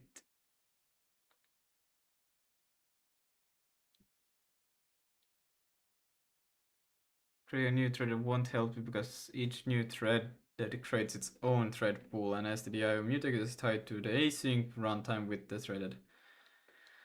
The real issue is that stdio mutex is fundamentally incompatible with your use case. Primitive thread synchronization is designed for cooperative asynchronous scheduling.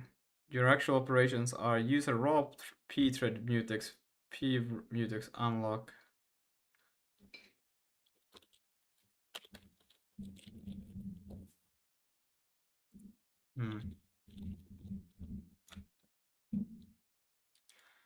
Can I search for specific? Let's see, mutex throughout the whole project, because I would like to go to a specific commit, because I know I had mutex in this project for a while.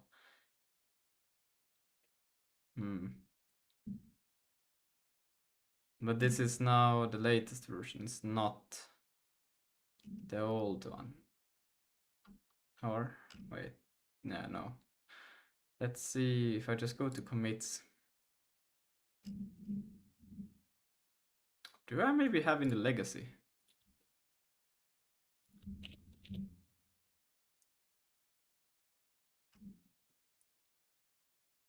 Non-body mutex. That is also the IO mutex. I swear to God, there is. This is bullshit. It shouldn't get stuck on this. Okay, what if I. But now again, it's trying to do. Oh, don't do that. No. Damn it. I just want a simple mutex. It's too much to ask for. What if I don't do a net? And we don't lock it in here. We only lock it there. What about that? Oh, then it's bad. And integer overflow. Damn it. Don't know how that's possible. But yeah, if I go to here and then I remove this thing, it should be fine. No? Okay, that's really interesting. Ah, because I never. Oh no, I just realized. Oh my God. So dumb. I'm so freaking dumb. No, that should have been it. That should have literally just done it. What the fuck? Okay. No, that's weird. Hold on.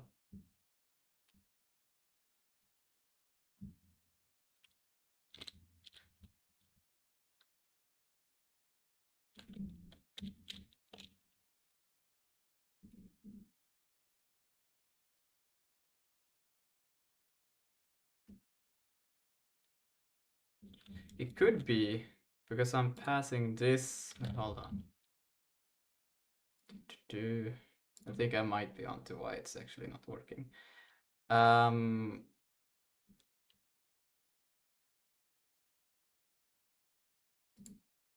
did one open it through code, this thing? Like that. I knew it.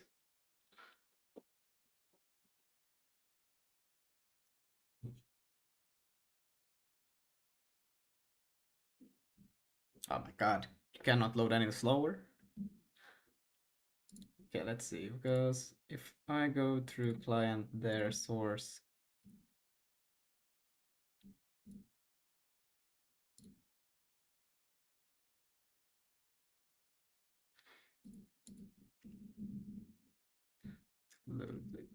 Let's look.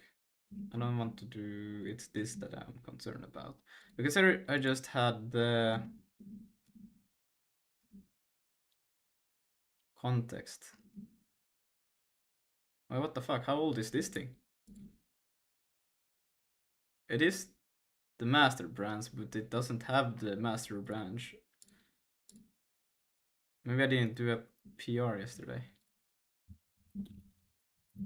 Probably most likely that didn't I do. So we'll go to renderer. I'm working on the render branch. That's not what I should be. I should probably create a new branch. But it's okay.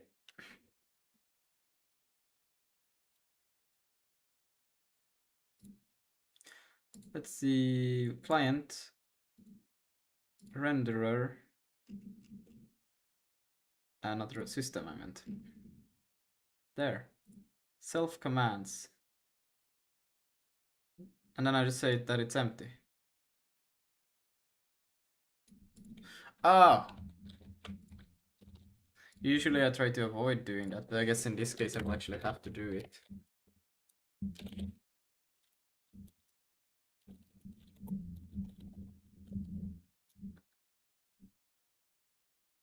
Yeah.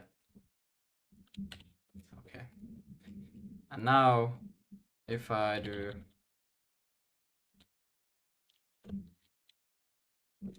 that, and we move there, that actually makes sense that that would break. And then go into here, this one, take back those two, and I think it should work now. Yeah. That's hilarious. No, my god. Harold, do you know what the problem was? You won't believe Nope. me. Because I didn't initialize it like this. It never got God through damn it. to do this in it, and then when I tried to pass it, it broke. Bruh. I was nah. That's funny. There. And yeah, we get now that all of the entities are there, and we should be able to connect multiple ones, and they should not crash even if I do another one.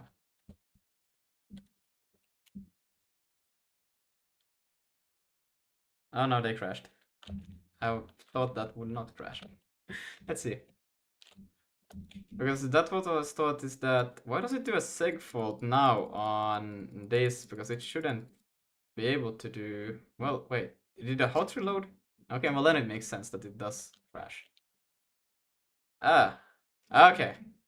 Yeah, because it shouldn't do a hot reload. I don't know why it's doing a hot reload when I launch a new application. And that's a funny one. Because I haven't fixed a few things with the multiplayer networking for hot reload to work. So it makes sense that it would crash. Okay, well then we're very happy then. We're very happy now.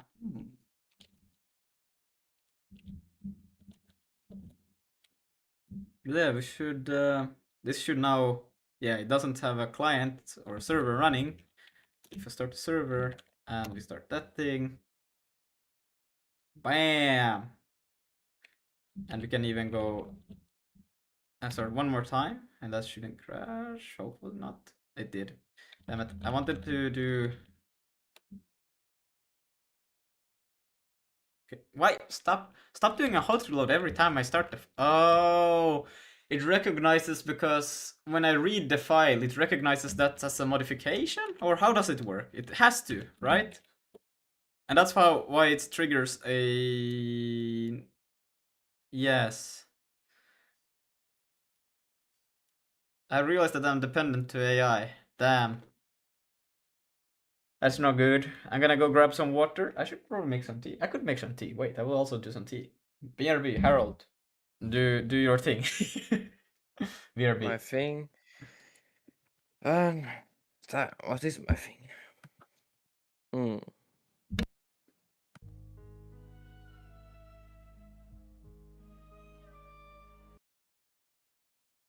Yeah, so guys, do you often find yourselves making an XML scanner for X11 protocols? I mean, happens to me quite often. I don't know, maybe that's just me. Guys, let's spam Lucas's chat and say like that he you don't hear him, okay? Yeah, everyone, you say that you don't hear Lucas. Just rage bait him, okay? When he comes back, that is.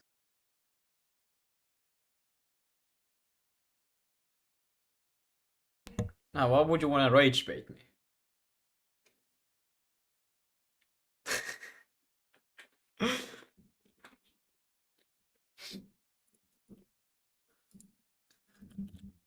Oh, Lucas, you're back. Yo, that's crazy. Yeah, I'm back. I'm back. I am a very funny man, you know. I don't really hear you. I think your mic is like Okay. broken. I heard you. I was here for a moment before I. Yes. Damn it! Damn it! Hell no! How did this happen? You would think I'm a fool, and you would be correct. Well, I would think that. Exactly. That's the thing. I would be. uh, seems like the. Okay, let's then we can continue reading. Wow, that just took 2 hours almost. Crazy. How TCP implements reliability. Fundamentally, TCP breaks down a stream of data into packets, sends these packets around the level, then it takes the packets received on the other side and reconstructs the stream. What happens when a packet is lost? What happens when a packet arrives out of order or duplicated? Without going too much into detail of how TCP works, because it's super complicated, please refer to. In essence, TCP sends out a packet, waits a while until it detects that the packet was lost because it didn't receive it, an acknowledgement, then resends the lost packet to the other machine, duplicates the packet are discarded on the receiver side, and out of order packets are resequenced so everything is reliable and in order. The problem is that if we were to send out our time critical game data over TCP, whenever a packet is dropped, it has to stop and wait for the data to be resent. Yes, even if more recent data arrives, that new data gets put in queue and you cannot access it until the lost packet has been retransmitted. How long does it take to resend that packet? Well, it's going to take at least round trip latency for TCP to work out that the data needs to be resent by. Commonly it takes 2 RTT. Round trip, what was it? Time. And another one-way trip from the sender to the receiver for the resent packet to get there. So if you have a 125 millisecond ping, you will be waiting a roughly 1/5 of a second for the packet data to be resent at best. And in worst case conditions, you could be waiting up to half a second or more. Consider what happens if the attempt to resend the packet fails to get through. What happens if TCP decides the packet loss indicates network congestion and it backs off? Yes, it actually does this. Fun times. Never use TCP for time critical data. The problem with using TCP for real-time games like FPS is that unlike web browsers or emails or most other applications, these multiplayer games have real-time requirements on packets delivery. What this means is that for many parts of the game, for example, player input and character positions, it really doesn't matter what happens to happened a second ago. The game only cares about the most recent data. TCP was simply not designed with this in mind. Consider a very simple example of a multiplayer game, some sort of action game like a shooter. You want to network this in a very simple way. Every frame you send the input from the client to the server, i.e. key press, mouse input, controller input, and each frame the server processes the input from each player, update the simulation, then sends the current position of the game object back to the client for rendering. Sorry, now I kind of I'm thinking about the problem about the hot reload crash. I'm solving a different problem while reading about this. This is not good. Okay. Um, Consider a very simple example: a multiplayer game. Some sort of action game like a shooter. You want to network this. Want to network this in a very simple way. Every frame you send the input from the client to the server inputs, and each frame the server processes the input from each player, updates the simulation, then sends the current position of the game object back to the client for rendering.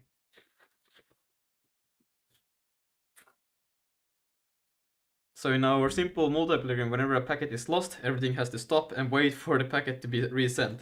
On the client game object stop receiving updates, so they appear to be standing still.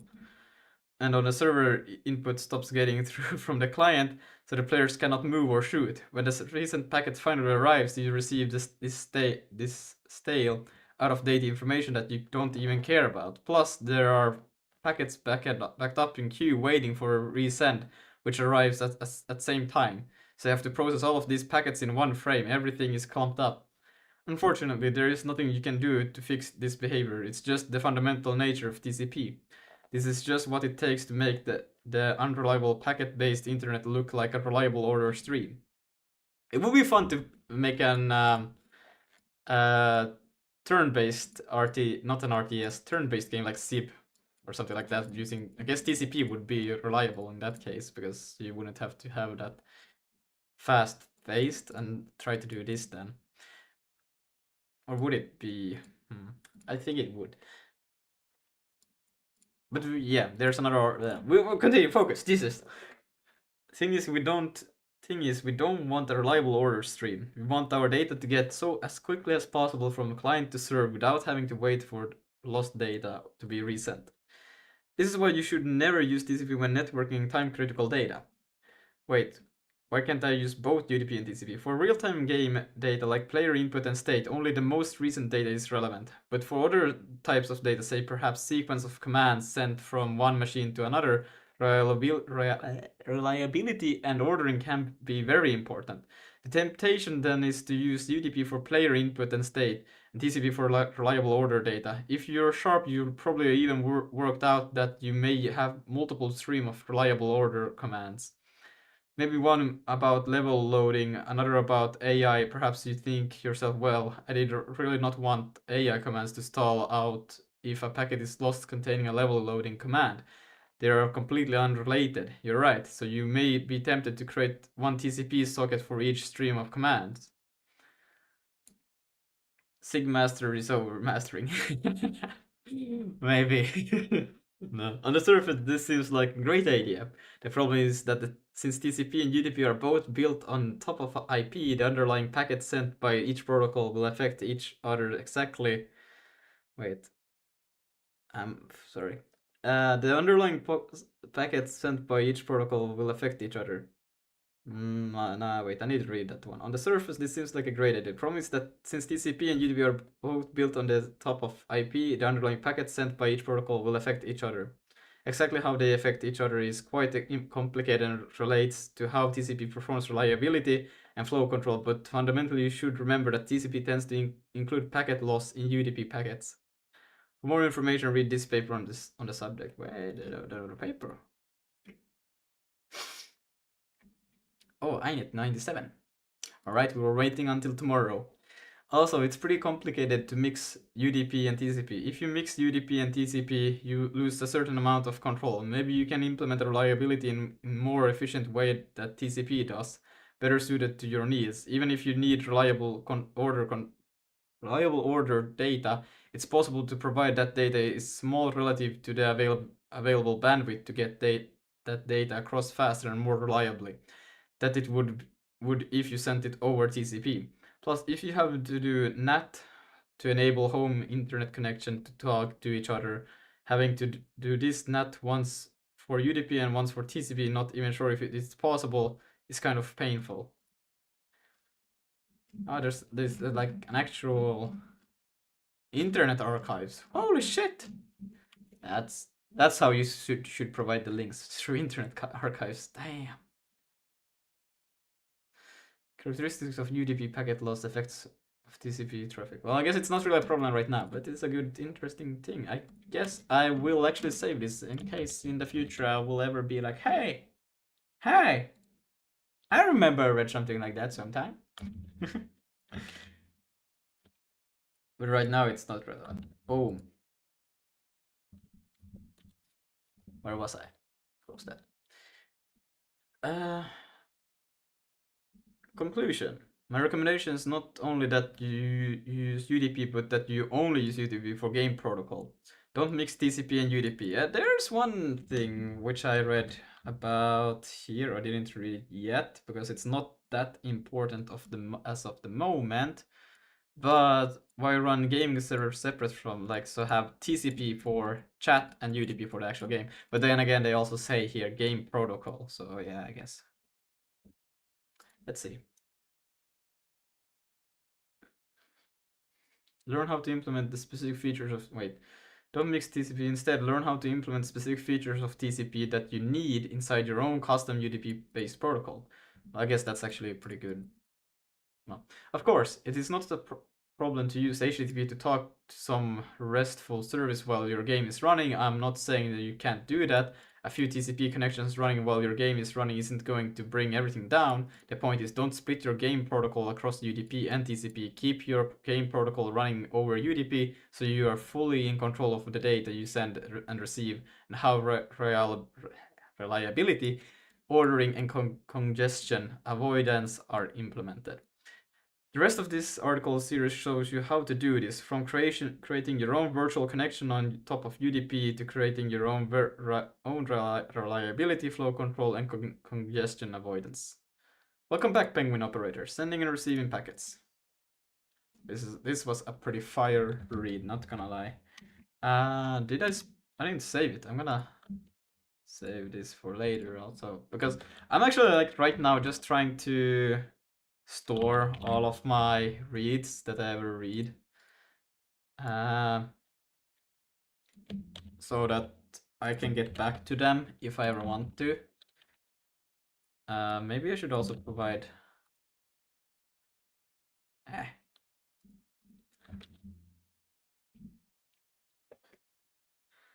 All right, I'm gonna go grab my tea.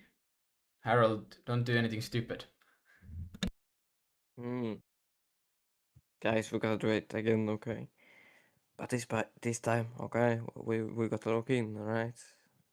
So say his mic is broken, okay?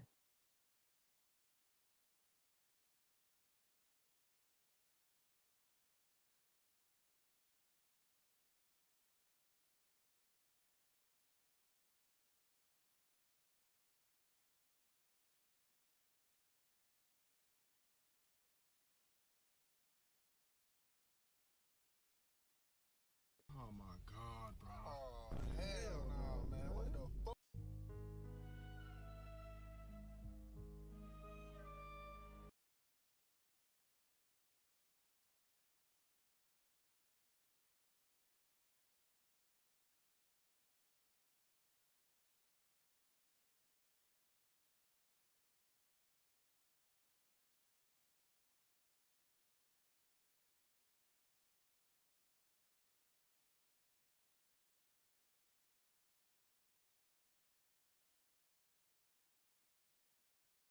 Did you do something stupid? Harold, please do something stupid.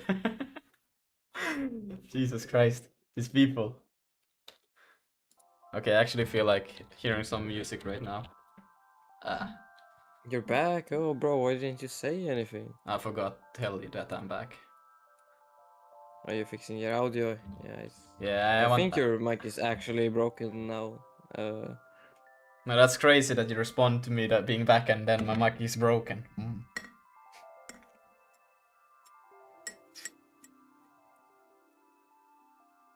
Well, dumbass, bro, it's because you're moving your shit on the stream, you know. Damn it. Wait, how? Bro, you're rage baiting so hard. I can't do this anymore. Like, no shit, I would say that you're back if you're moving stuff on your screen. Like, God damn it. Cannot rage bait the rage bait master, alright? I'm a professional, you know, I was born for this. Yeah, no. Like, the amount of times that I have rage baited is fucking crazy. Yeah, rage bait count is over 9,000. I'm just too good at it. It's dangerous. Yep, Isn't? sure is. Oh, these are like separate things. Okay.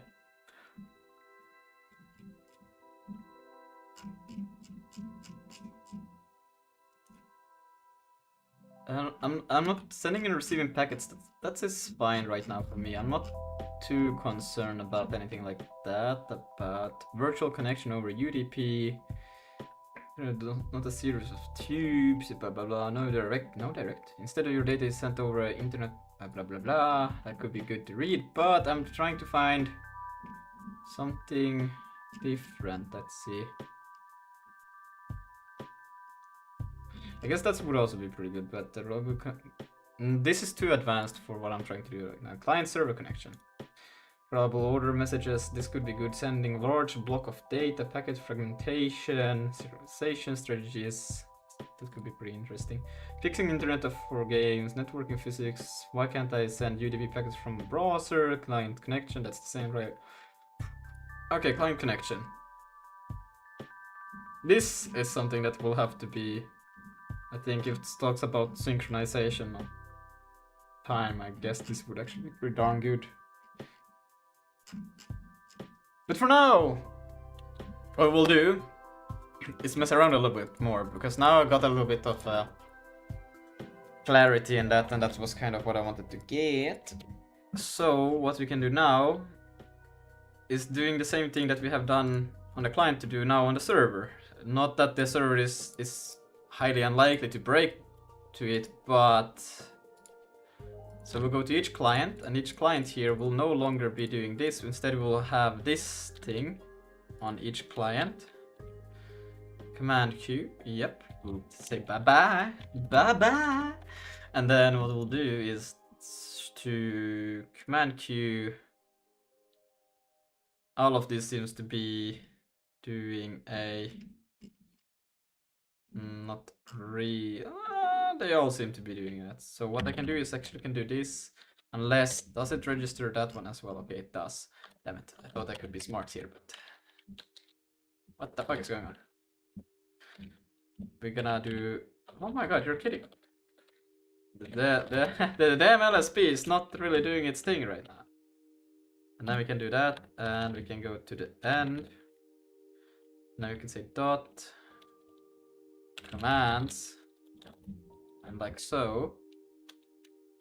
And that should be it. Let's see if we can run it. Nope, good. No field name items. Let's see. We want to be inside of systems. Damn it. It's not registering. Okay. Good. So here. Yeah, so also what we want to do is client dot command Q. Should I call it mutex or lock? Mutex.lock. I prefer that. And then self.io. And we need a try. And then here, this will be command Q.commands. And then I will restart because the DMLSP is gone. And we can open up systems. There should be an error, but there isn't. That's great. I'm so good at typing. It's there. Is it really? Okay. But yeah, after this is the wrong place. No wonder. We are in server. Systems server. Yeah. Okay. Good. And save that. Let's see if we pop any errors. there. Dot command, still no LSB. What the hell? Client command Q. What? Command Q mutex unlock, and we pass in self.io. Woo!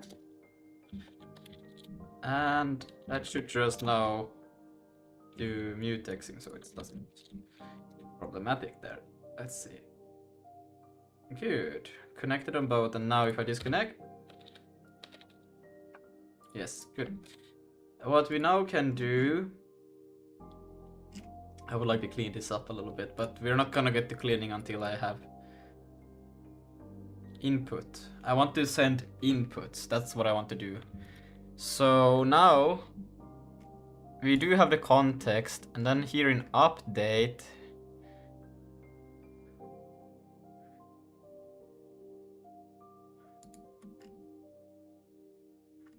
we have an event update, which takes in the info and then the event that was created. It's the camera system that is being updated. Camera, which I now use kind of like the actual, well, event update here, and then in here.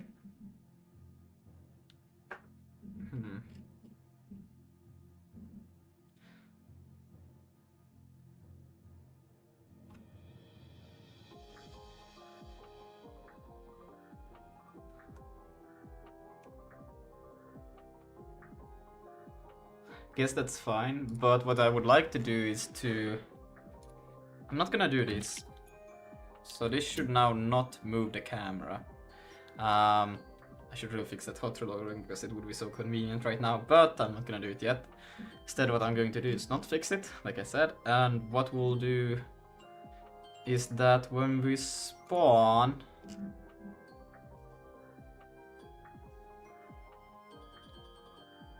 this, we'll do...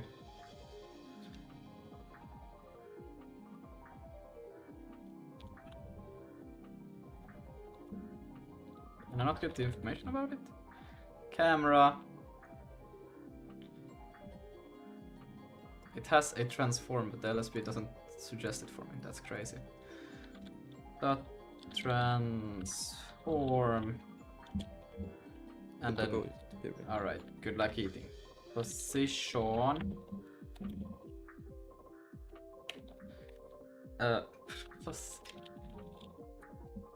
Position. And I will take it 0 xy 0 set. I will put it on, let's do 40, and that should be sufficient if I didn't do any typos. Right, I forgot to start the server.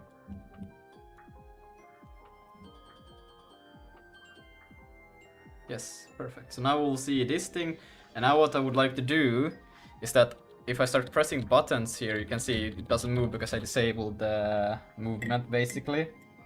And what we're gonna do instead is that we're gonna send the inputs to the server, and the server is gonna send the new location for the client. Fire.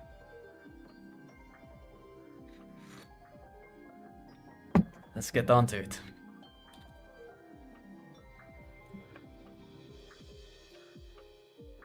So we'll not do that. Instead, what we'll do is we'll... What are we gonna do? We're gonna have to do kind of like set positions, transform. Transform? Is transform a good... I don't want to pass a whole transform. Position is fine, but the whole transform is just pathetic.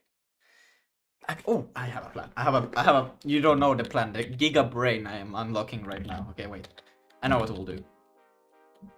So commands here. I wonder. This is probably could just ask AI to be like, what's the general kind of approach I should be doing? Just to not start doing something completely pathetic. But I'm thinking that I would do is just create a transform kind of structure, which would be a reduced, because we don't need a whole F32 right size for accuracy. Like we just need a few floating points, and then we will just put that position. We don't need a whole. So I'm thinking that's in that sense we could pass we could pass a fixed point instead, and we probably will never be going to some crazy distance like 100,000.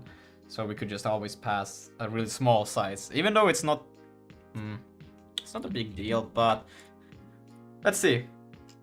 I'm gonna give this to one of the AIs, this one, and ask it, am I doing UDP commands right? And if I add, and if I want positions, do I add a transform command or what? I think there's probably like some general standards. I could probably ask this one about this. Let's see, I'm gonna ask the same question.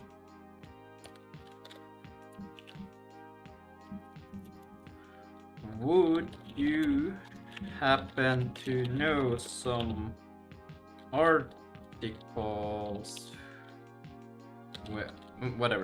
where they touch on this, explains how to design commands and send them? Let's see. UDP looks really mostly good, really good.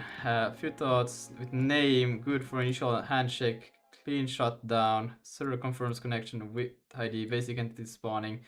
For position, yes, add transform function. So let's see. Update transform. Well, that's a pretty cool name. Yeah, sure.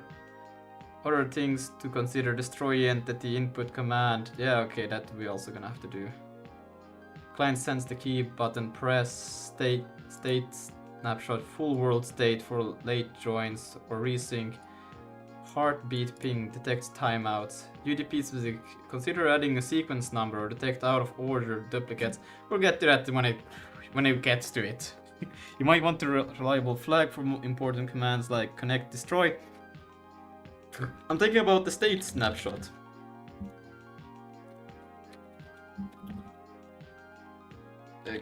Full ECS, send, well, like relevant ECS.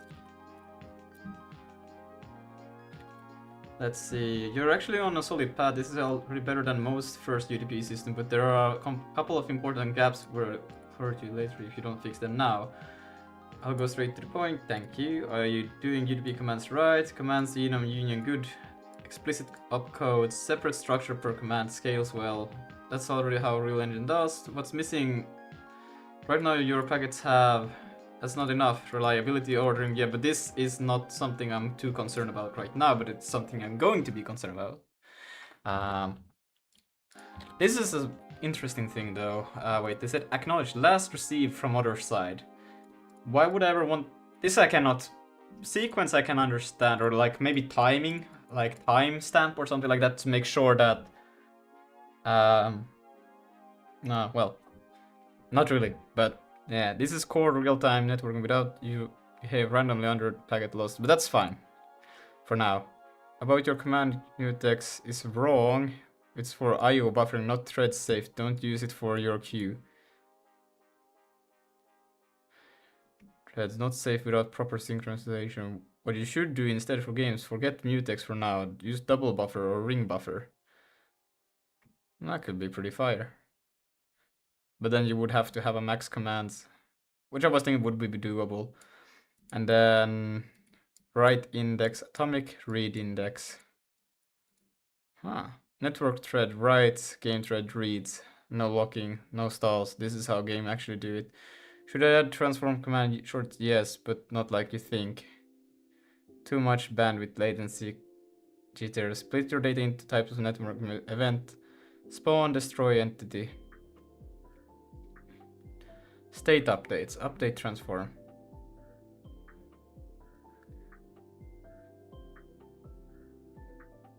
If drop next update fixes it, yeah. I probably will be sending it. yeah, don't send commands, move, speed, send state snapshots. Instead of just command, think header commands, event spawn, etc., position, velocity. So you would have a separate state. Good reads are actually worth your time. Filter, yeah, that's Billion Game Network Protocol. Is it that what I have? Ah, yeah, but it's just this.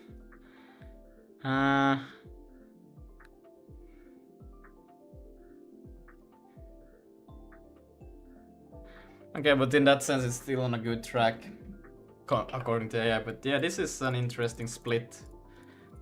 As of now, I would just, let's see, yeah, exactly, sends relevant ECS data over the network. You wouldn't send everything, just the network relevant of components.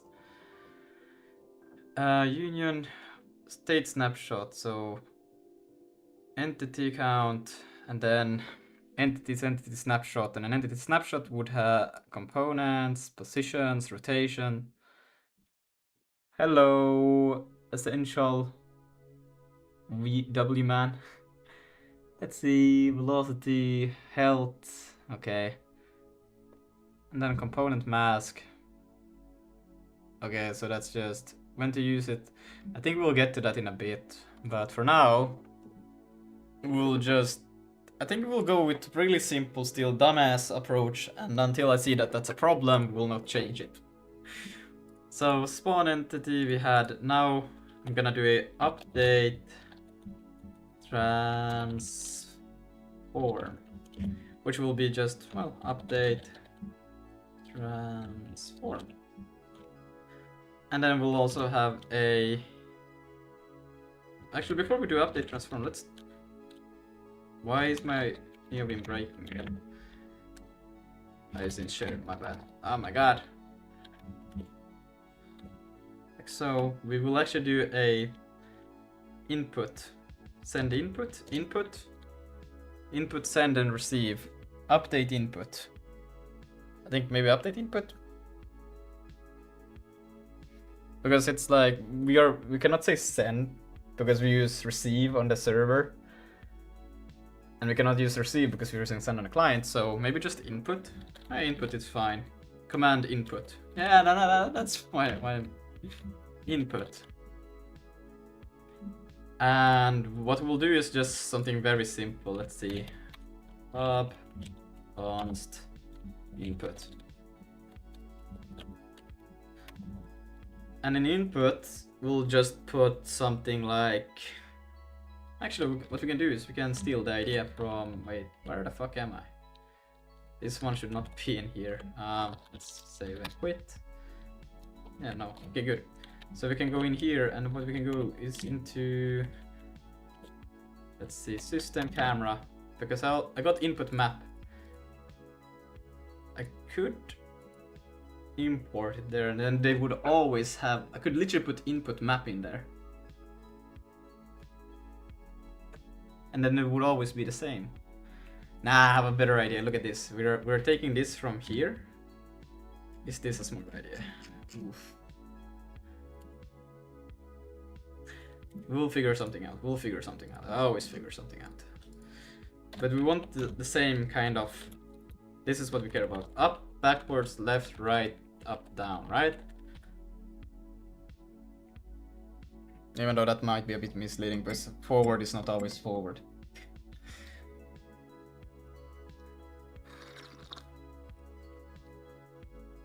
Or maybe it is. Let's see, but yeah, input will have this.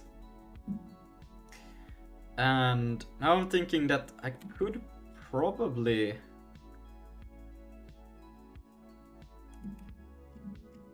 do I want it? Wait, what do we include in here? We have the, and okay, this is from shared, but because it is a public, you could actually access it and use it inside of camera as it is. And then I think that could be, and for now it's a way we could go about it. don't have to be too concerned about it, to be honest. So yes, we could do that. Let's see, const shared at import shared. Yes, oh my god. And then what we can do is in here, we can remove that. And we can say shared.net.command.input. Like so. You're still on Zig 0.16 dev old. hey, come on now. How did you know that? Where did I didn't show it anywhere, did I? Oh wait, there, yeah, okay, I do show it. I'm waiting for the stable version of 0.16. And then I think I will not stay on the master branch anymore, because 0.16 feels pretty good. And I hate to get updates that completely breaks my code base and I have to start figuring that out all over again. And then I would only update when the new stable release comes or something like that. I think that's what I would do. Now, with this, I still don't want... This is still just event update, right? We still just process this. But I do think that we should send them every update the things. Now, there's just a small problem. Where should we do it? Because, okay, here the update happens frequently, but where should I decide to append? Well, I guess no, because event update only happens if there is an event. We don't wanna go through this. Wait, no, it happens either way, doesn't it? Wait, because I pass it into this. Oh no, yeah, event update in here. Wait, event update for camera, and it just checks what is the update. So I guess I could in here, just hard code it.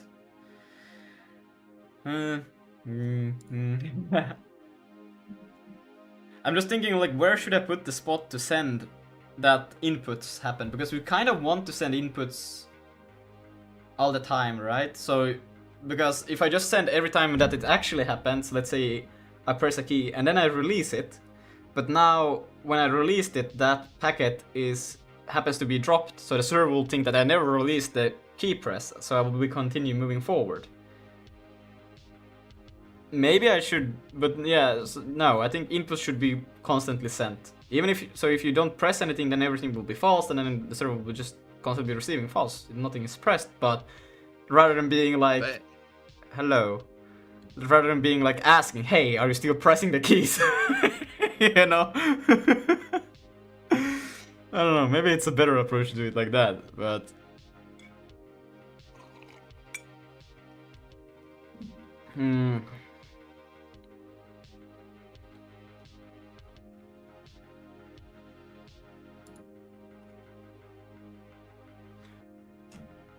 Key 7 cinema? What? Yes. But what we could do in here is that we could just do it in this loop. It's a bit bad because this loop runs frequently. But it's the first version we're making, so if the computer explodes, it's okay. Does kickW work? No, we don't have any key bindings for K. But we have for W and E. Let's see, what would I like to do? I would like to take the input from the camera and send that... Yes.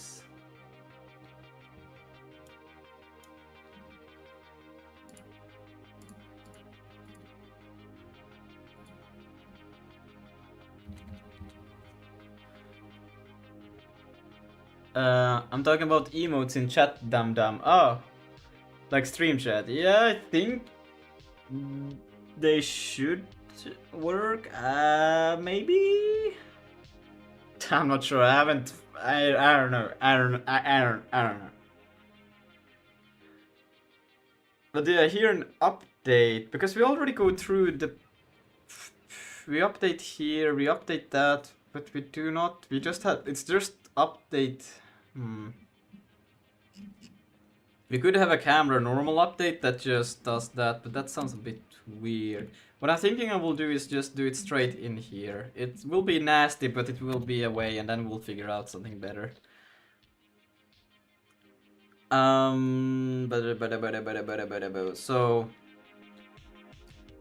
what do I want to do? I want to do a const command move input command shared net command input. Well, actually, it's the same command. They are already a command.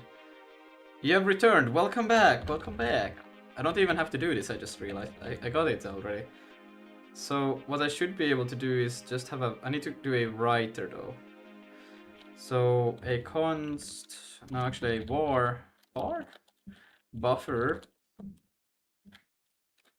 which will be of an array of const u8s, cozy const u8s.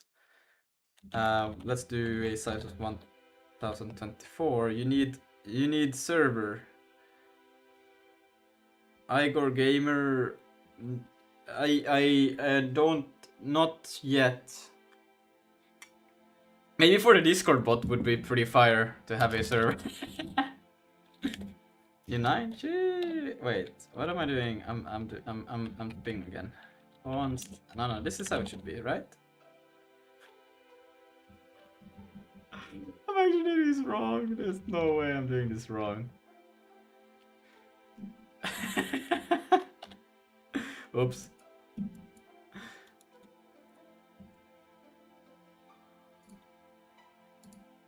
Okay.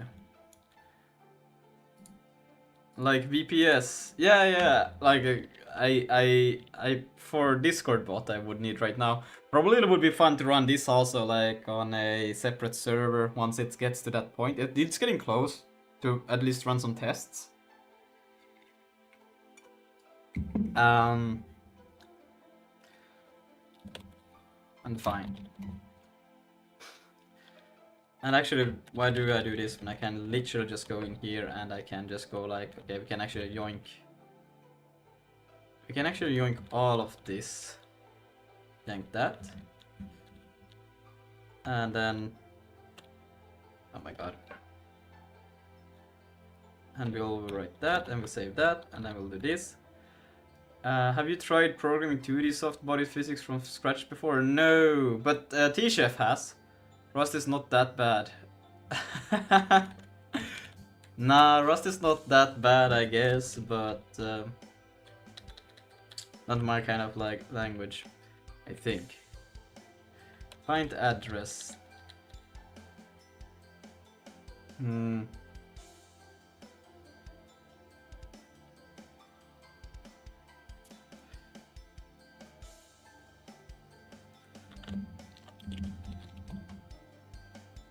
But now I wonder because in here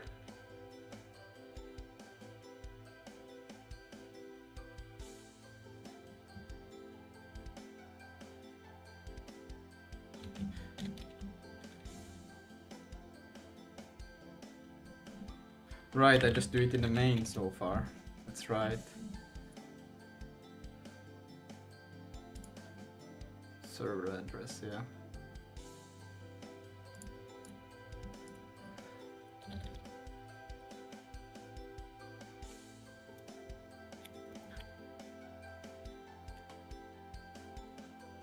Okay, so this should now be sending the input every time to the server. Let's see. Oops.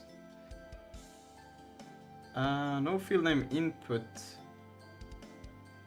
Okay. Wait. I have made a few soft body engines before. It's actually not hard at all. You just should have make some videos about it. Not his cup of tea. It would run great on low-level language. Yes. Probably. But it's not in my like current goal. I forgot to add input in here. And I also forgot one more thing. in here, I cannot call it acknowledged. I have to actually call it input, otherwise this will not be good. Oh my days! But wait.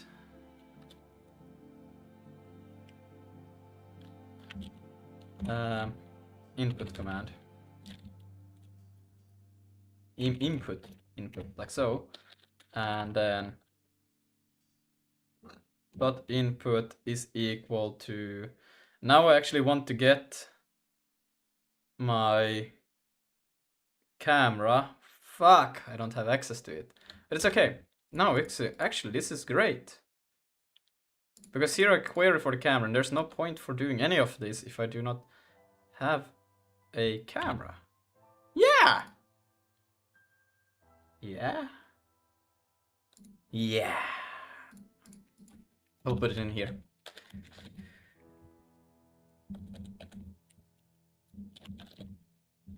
Let's see. He's using Vulkan as low. Yeah, I'm using high plus low is equal to mixed. Yes, Zig plus Vulkan. Yes, it is Zig and Vulkan. And now, if I go in here, we change this. We should actually first store the actual camera. Whoa. I went crazy. Like that, and we'll do a const camera, and then we can say camera.update, and then in here now we can do camera.no LSP. That's great. But I do know that it's called a input map, so we can actually just do visually like that, and then we can go back and we can do camera.that. That's it, like, right? And then in here, error union, type found, expected error union found. Shouldn't there be a try? Oh, it's try on update, not on this. Why should I do a try on update? Do you actually have any errors in here? Am I just doing that for fun?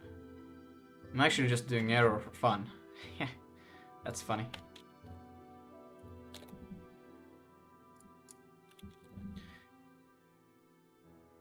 Good energy, Lucas. I use low plus low. Holy shit. That's double the low.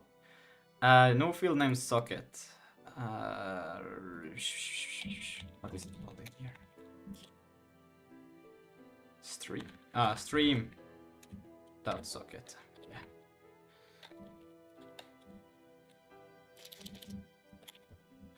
Let's see. All right. Const IO not to yes.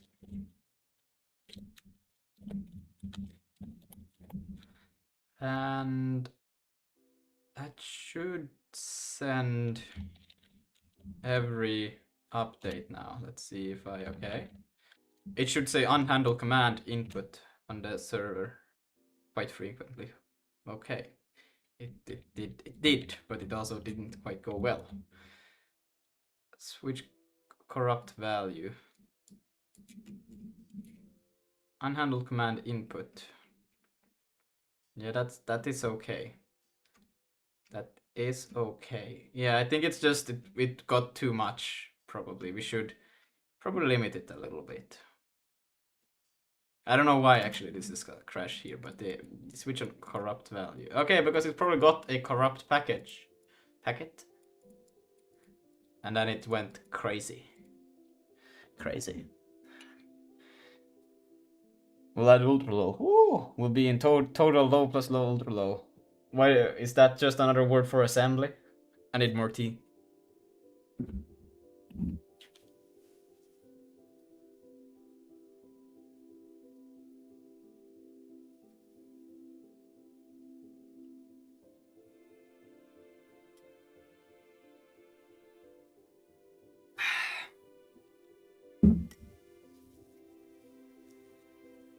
Becky-do. Let's see. So corrupt. And that's not funny. We don't like corrupt. Actually program in raw bits. Sure. You just go 1 0 0 1 1 0 0 1 0 1 0 1 0 1 0 0. You got it right, yeah.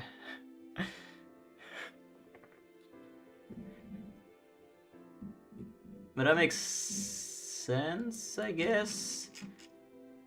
Now we would probably like to limit it slightly, so I guess what we could do to limit it to begin with is actually to limit the complete frame rate.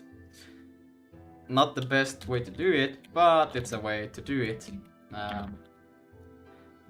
So in here we're gonna do the same thing that I do for the main over here, which is just having accumulated time as well. Brother, I fucked up. Like so, and then it's literally just adding this like that. And then we can just do the get delta time, accumulated time.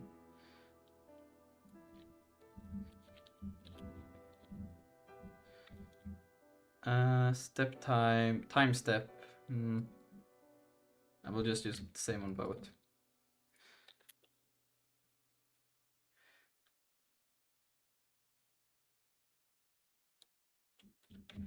And then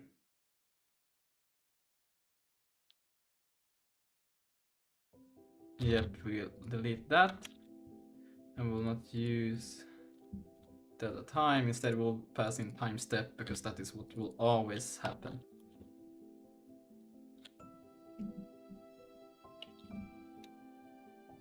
Same for this one. Oh my god. Times. What the hell? Time step.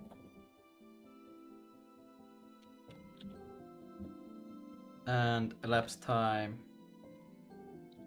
Don't do that anymore.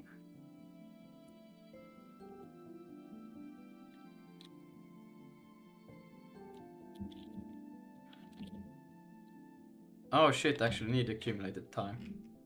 Damn it. Time step. Okay. Let's try that. Hopefully it's not too fast. It's probably too fast still, but this is way more.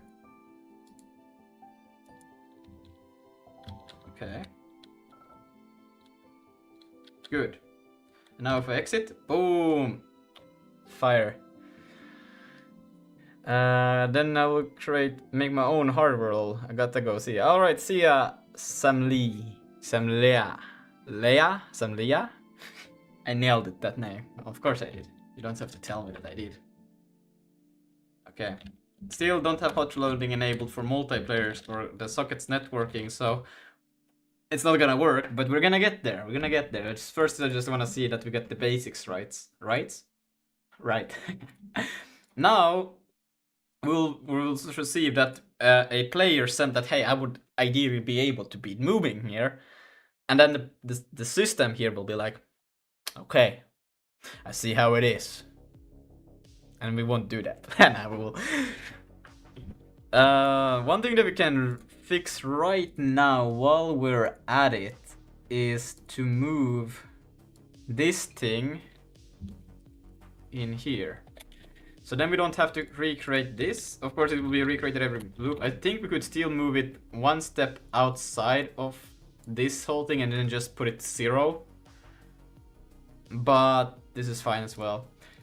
Are we ever concerned? Everything else can still use the same idea approach. I think that is fine. Now when we receive here a dot input, my LSP is like cooked. It's so cooked right now. I don't know. I'm literally like, I don't know, man. It's just cooked. So if you receive an input command, we would now like to apply to that client's entity camera position. But these entities do not have, oh shit pants. Well, let's say I don't care even what input you get. You will be moving forward in any case, right? We'll go as simple as that. We don't even have to do anything more than that. Like, so then, or well, I do have an actual update transform. But yeah, we will just do move forward. So, actually after this, should probably make it, I don't know, pop, const, update transform. Let's see if we do a structure. And in here, we can actually just take in a position of U. Oh, F32s. Am I doing something very dumb? Yeah, I'm doing something very dumb. Like so. Update transform will be a U32, F32. Still not saying it right. And wait, we do have a transform here. Yes, great. So we can actually access that transform by going. I was thinking it would be pretty nice to just get the entity every time, but the thing is, if it's a connect command, we cannot get the entity because it won't be there. So we will have to do this every time, either way, but it will be good. Whatever, I'm just gonna make it work. And we can say var entry, no, Q? What did I call it? It's a Q, I call it. I have no idea. How did I do this? My brain is like completely dead now or something. Query! Of course it's query. And we will now get it from the world dot easy, and then actually we can actually get the entity straight up. Entity. There should be a this, and then shared here, and well, actually I can probably not even do that. So we're gonna go to son, and in here, oh my god, we're gonna take this, like that, go there, paste it there, and here we will go in there, root, and then we have get, but I want to get not like that, because I got the ID. I think I should get entity by ID or something like that. Query entity get entity.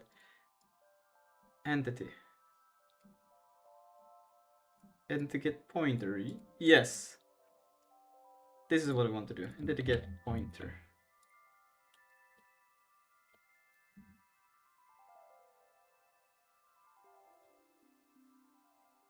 Vulkan developer cannot code more than 5 hours in one session.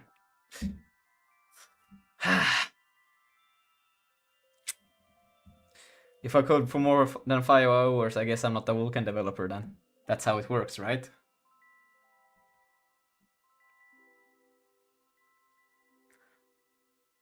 So we'll have access to this, then we will ask for what do we want to get. We want to get the endset transform 3D F32, and we want to get, now we got client dot entity ID. Maybe I should store it as a actual, because now I have to always, it's a bit annoying because I could just store it as the actual thing.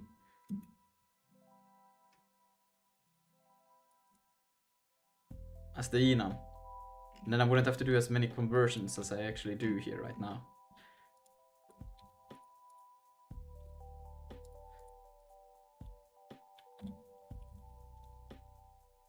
But then I would have to take in, that's okay, no, I factor, I know. Sorry.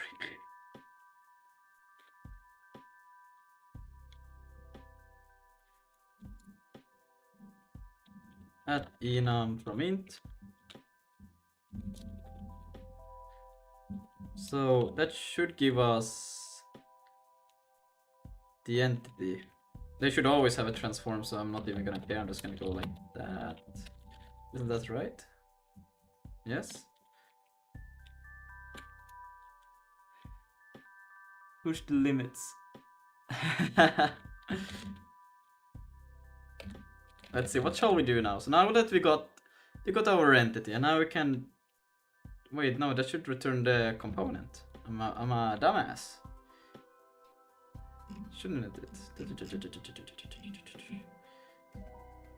Add entity, get entity. Should probably do edit pointer, and it's gonna return t, which is this thing. So yeah, we're gonna get the transform actually. So you can say transform. And what we're gonna do here now is that we're gonna create the shared net command. And we do not have LSP is so fantastic today. It's so amazing. I'm so happy that I'm opening the wrong play. No, wait, I'm not. You're so happy. Yeah, I'm so fucking happy. There. And then update transform, like so.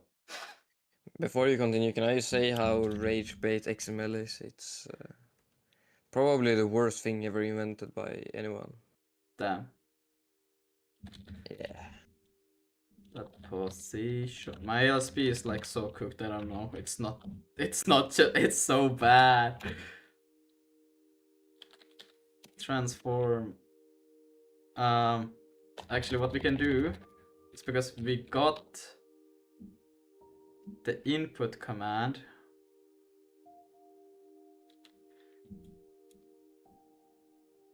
How did you configure custom NeoVim? Oh, you don't wanna know. It's so bad. I'm using LazyVim. But so I basically have just modified it. But this is basically my setup. And there's like a lot of deprecated shit which is not even used, which is just here, and this doesn't even work, I think. This is the only thing that is really happy about color scheme here. You can do this. This is what I did the YouTube video about, also going to NeoVim. So it's really easy to just swap things around and be specific about things, right? And yeah, this all is pretty bad. Key maps is also like you can add these custom things. Most of these you can find online. People have pre-written stuff and you can just get them. And then yeah, also use AI. AI seems to be pretty good at doing these things as well, if you need that. But that's how I do it. What was I supposed to do now?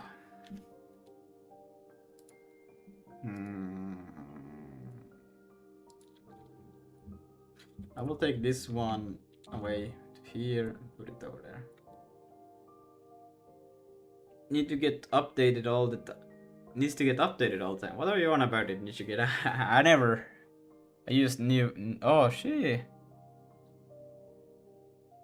I've heard good about that one. I haven't even tried it. But yeah. Let's see. With command now, I should be able to retrieve. I should be able to say input, and it will be a. Well, actually, I don't even have to say anything. You can just say plus because I'm not going to change it. Command dot input, like so. And then we will just do if input dot. We can pretty much do forward. Then we will do this. We will say transform that position index x, y, z.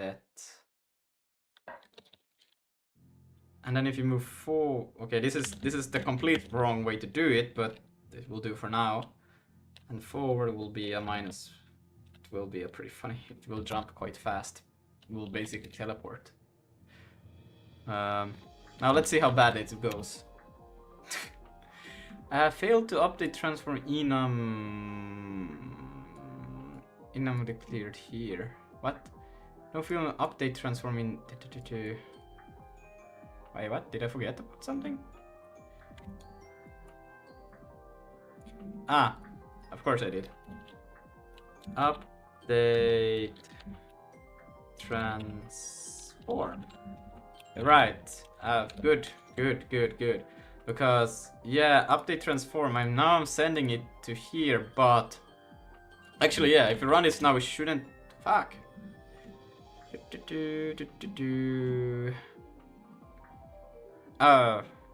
Wait, Harold, in your thingy,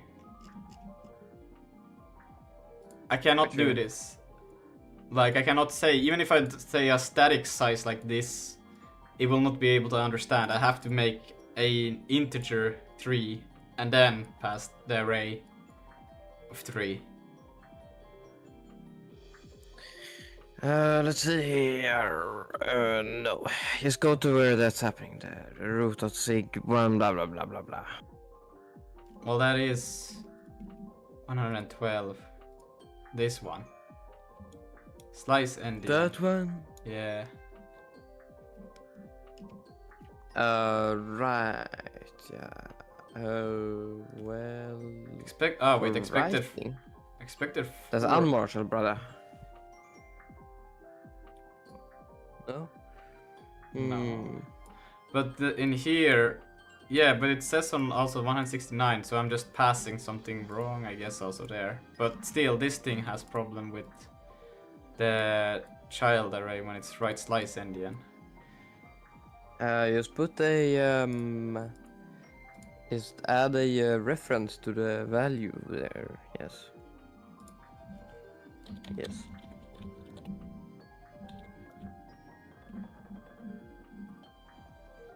No, ill-defined memory layout. Yeah, it's yeah.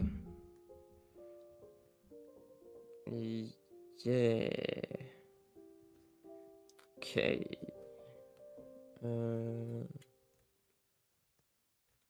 Okay.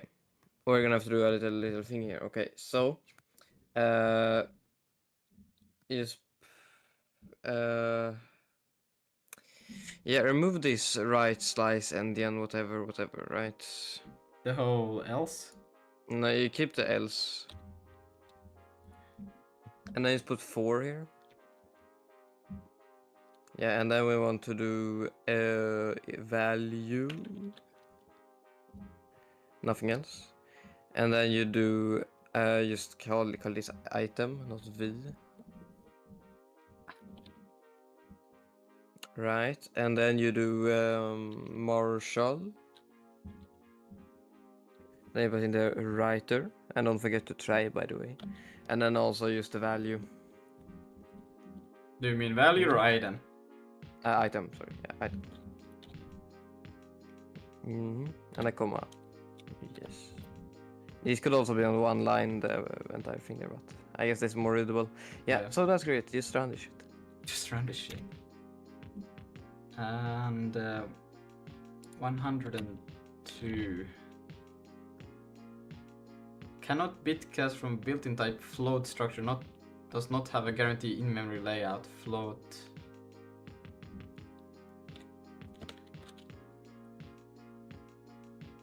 Yeah, I never actually tested that. Well, I guess you can't do bitcast. So, is there like a writer write float or something? We have to go somewhere else to figure that out. Or I guess I can just try typing it. I don't think there is though. Can I? Where is the writer? IO writer. I will go to somewhere where I can actually find out. City IO writer, and then write. Otherwise, I also know. I think There isn't. How we can do it? Wait. Two bytes. Okay. No, but we'll do another thing then. In there, instead of doing whatever. Yeah. Wait, I can move those things? That's crazy. Okay, yeah. Okay. Yes. Just remove everything from the float. Just keep the float and the arrow. Remove everything in here. And not everything, but like the float stuff, including the capture. Now we do try writer.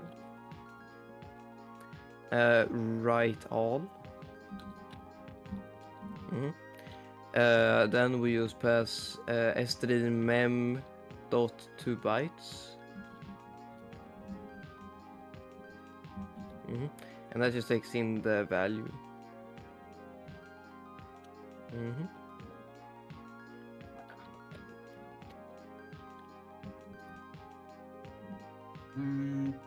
Array literal requires address. Right, yeah, just to course it's not there. What? Where? This thing? Yeah.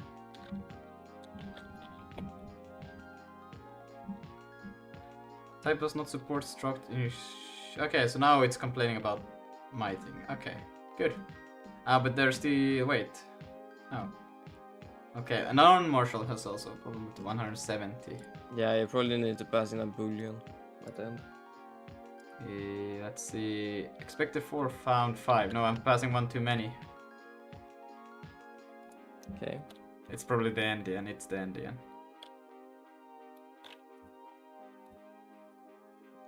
Yeah, also the first one has to be null. And you like remove the false at the end and then null at the start. Can I not just I don't know how you fucked it up this badly, but what? Yeah. So, and then does not support pos cannot be equal to transform position. They both are no, they are not. I actually have to do them one by one in order to get this right. This thing. What is pos here? It's a vec3, right? No, it's not vec3. It's an array. This is a vec3. Yeah, but you can use to after the equal, use the dot curly brace. Can I do bitcast? And then use no, and then use to do the shit. You know, transform position, index 1, 0, whatever. Yeah, have fun with that. What? I did not catch it. Yeah, bro. You know how to make a vector into an array, right? Yeah, that's right, manual. No, I don't. I know for each and every element how to do it. Yeah, exactly. So do it like that. It's the only way. But then I need to. Too bad. Didn't ask. Then I need to make this to a var so I can do it for each line. It's too bad, bro. Why doesn't vec3 should have an option to get the data from it as an array? I'm telling you. Too bad. This is so bad. Okay. What should I call this? Command transform. Update transform.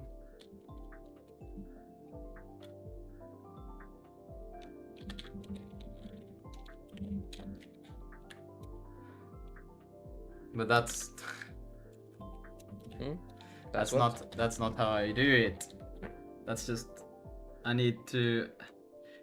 You're doing 2 equals also, like you're doing what? Oops. I'm a bit of a tripper. A tripper? You're a bit of a creeper. Sure. Okay, that's better. Command transform. Pause. You say that's better, but is it really though? How else am I supposed to do this shit? Well, actually, there's only one position that I'm concerned about anyway, so yeah, don't do it. Too bad. Too bad. Yeah. Can I do this in like here already? Instead, that doesn't look good.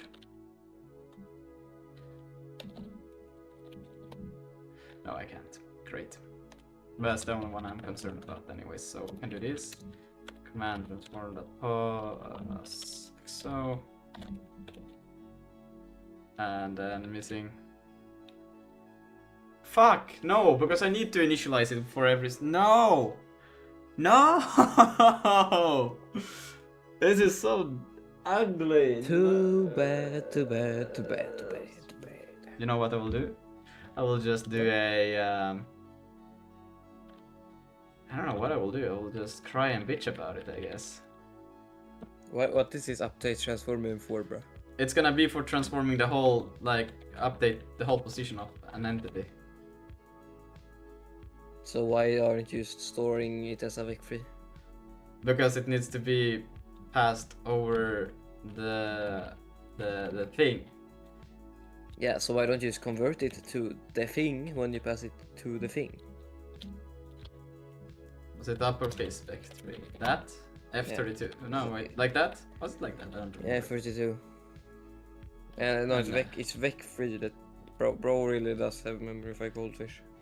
But bro, when you pass it over to whatever, right? Just convert it. What do you mean convert it? If I can do that, that would be good. I don't need anything else. Yeah. Okay. What is this needed for? This update transform shit. Whenever you want, so.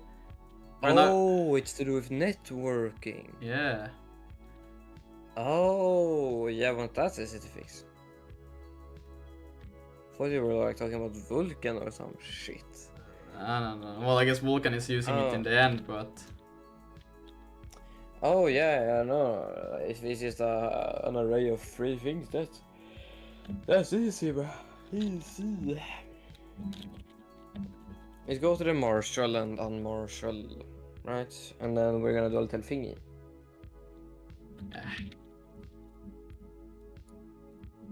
So you see the like array stuff we're doing. You go to marshal first. So actually, doesn't matter. Yeah, you see this array stuff we're doing? You just copy this, right? But you replace it with dot vector instead of dot array. Yeah. That's crazy. I know. Like that? And then rename the capture to vector.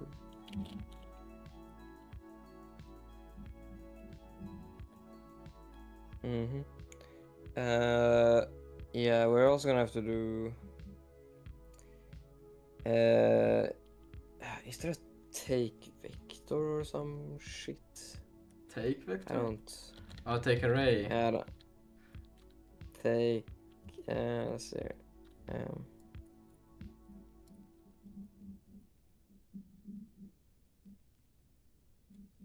Okay, well, my LSP is bullshitting as hard as your one is, so I don't know. Yeah, I don't know what's going on. It's crazy. I don't believe there is, but it's not too bad to fix. Yeah, just go to the marshal, bro. Wait, take vector? No. Take var. Yeah. There's no take vector. Sadly. Yeah, too bad. But it's not that hard to fix. Yeah, we remove the like if statement here. Whatever, right? Remove the keep the block label, okay. But rename it to vector actually, so I can. So we keep the block. Oh my god, bro. Just like this? Yeah, but rename it to vector, and also for the break there. Yeah. It's there.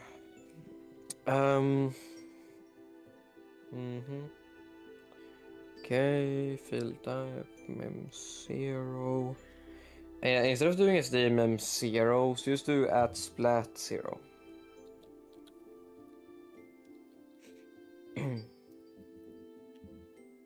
And you don't need a type for it, just 0 in splat. I knew that. Of course. Okay, and then yeah, and the vector lane, yes. Yeah, that should just work. And then And we now need... for the marshal, yes. Yeah, marshal is sort of the same Fantastic also that it's called array in the unmarshal and it's ar yet in here. Okay. Whatever. Should I call Yeah, it rename Beck? it to vector.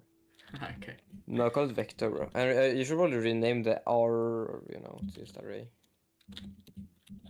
Okay, great. Remove the if statement here also.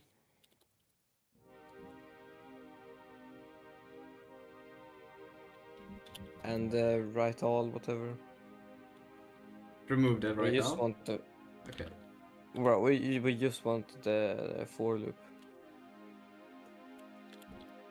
Yeah. You can actually remove the vector capture, I guess. Yeah. Great. Fantastic. Beautiful. And that should just work. Yeah. Let me quickly just do this. And does not support field access. Does it not?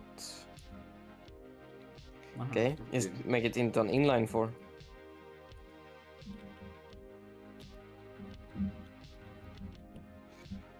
Yeah, might say that it's like dependent on our runtime shit. I don't know. Does not support it. Uh, Or does not fill Okay, it. no, it's fine. Capture the vector again.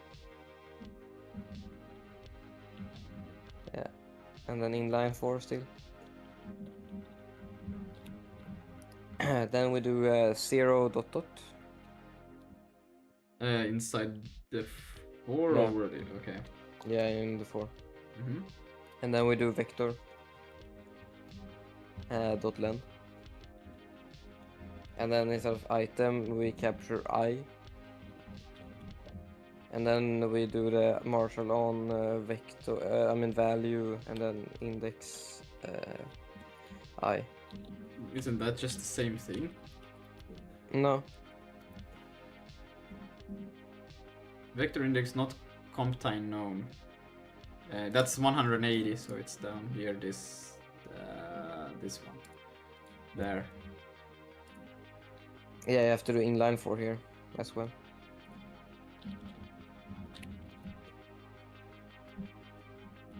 See, and int while field float is active.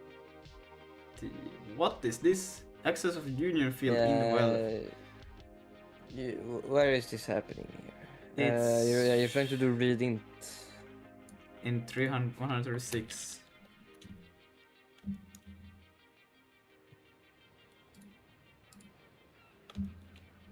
But oh, so this wait, read all was it?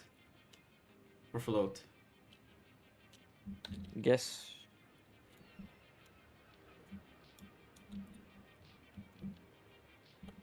Yeah, well, you chose wrong.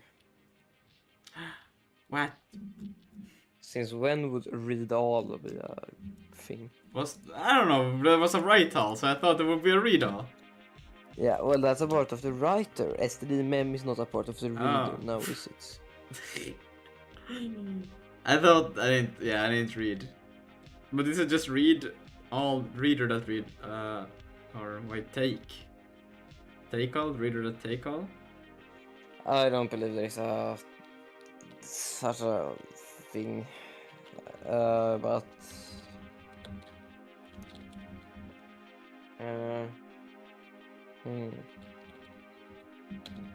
Just do STMM read floats. Also take all doesn't exist. How do you know? Because I know the goddamn reader. Yeah, I don't know the damn reader. It's read float, bro. I'm trying. I'm just doing a bunch of flaw. Yeah. Oh my god. Flaws. Yeah. Might not Uh, exist, I don't know. root source file Yeah, server okay. mem has no member. Yeah. Just do the read int, but just do bitcast.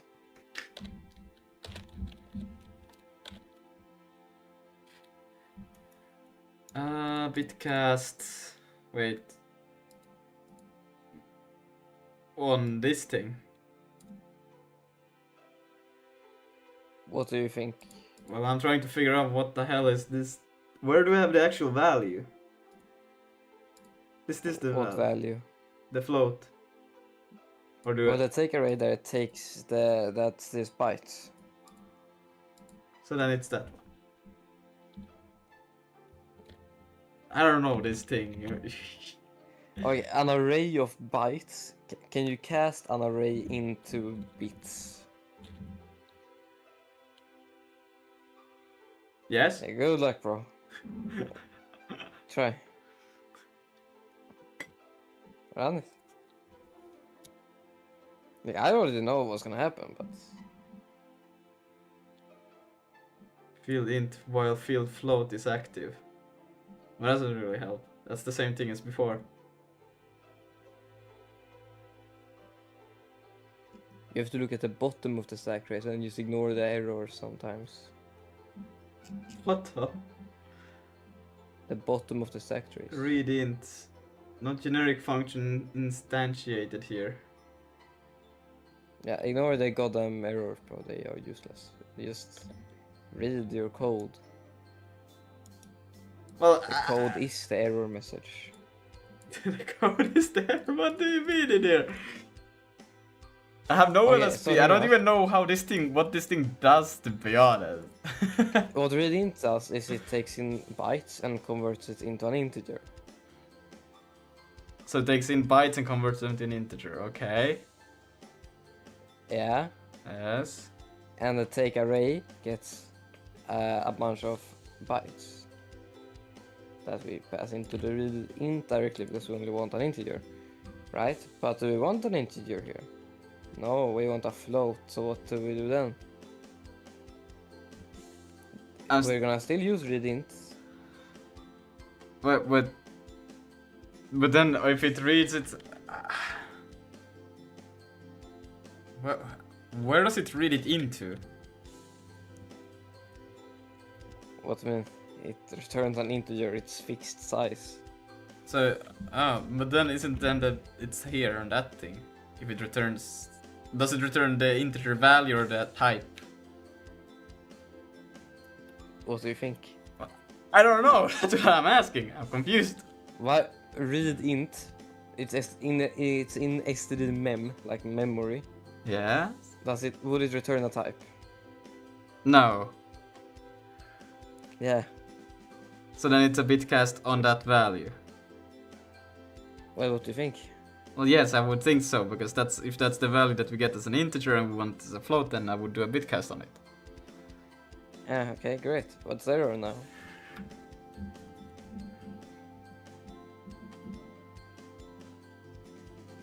Access of union field int while field float is active.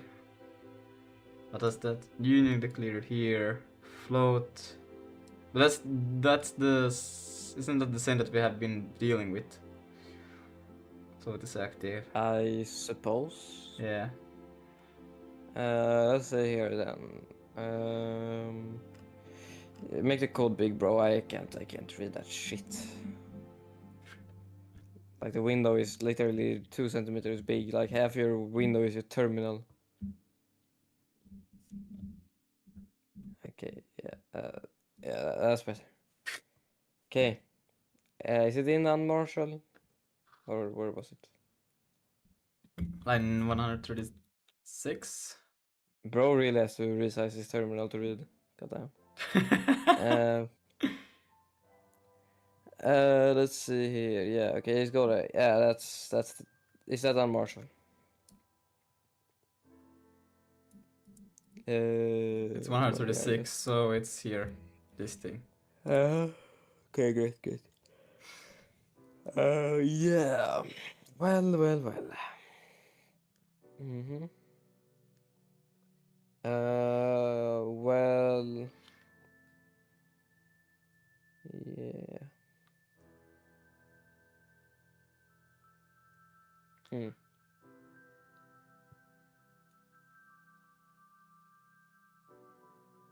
Oh man, this function is actually like such a piece of shit. God damn. But wouldn't it?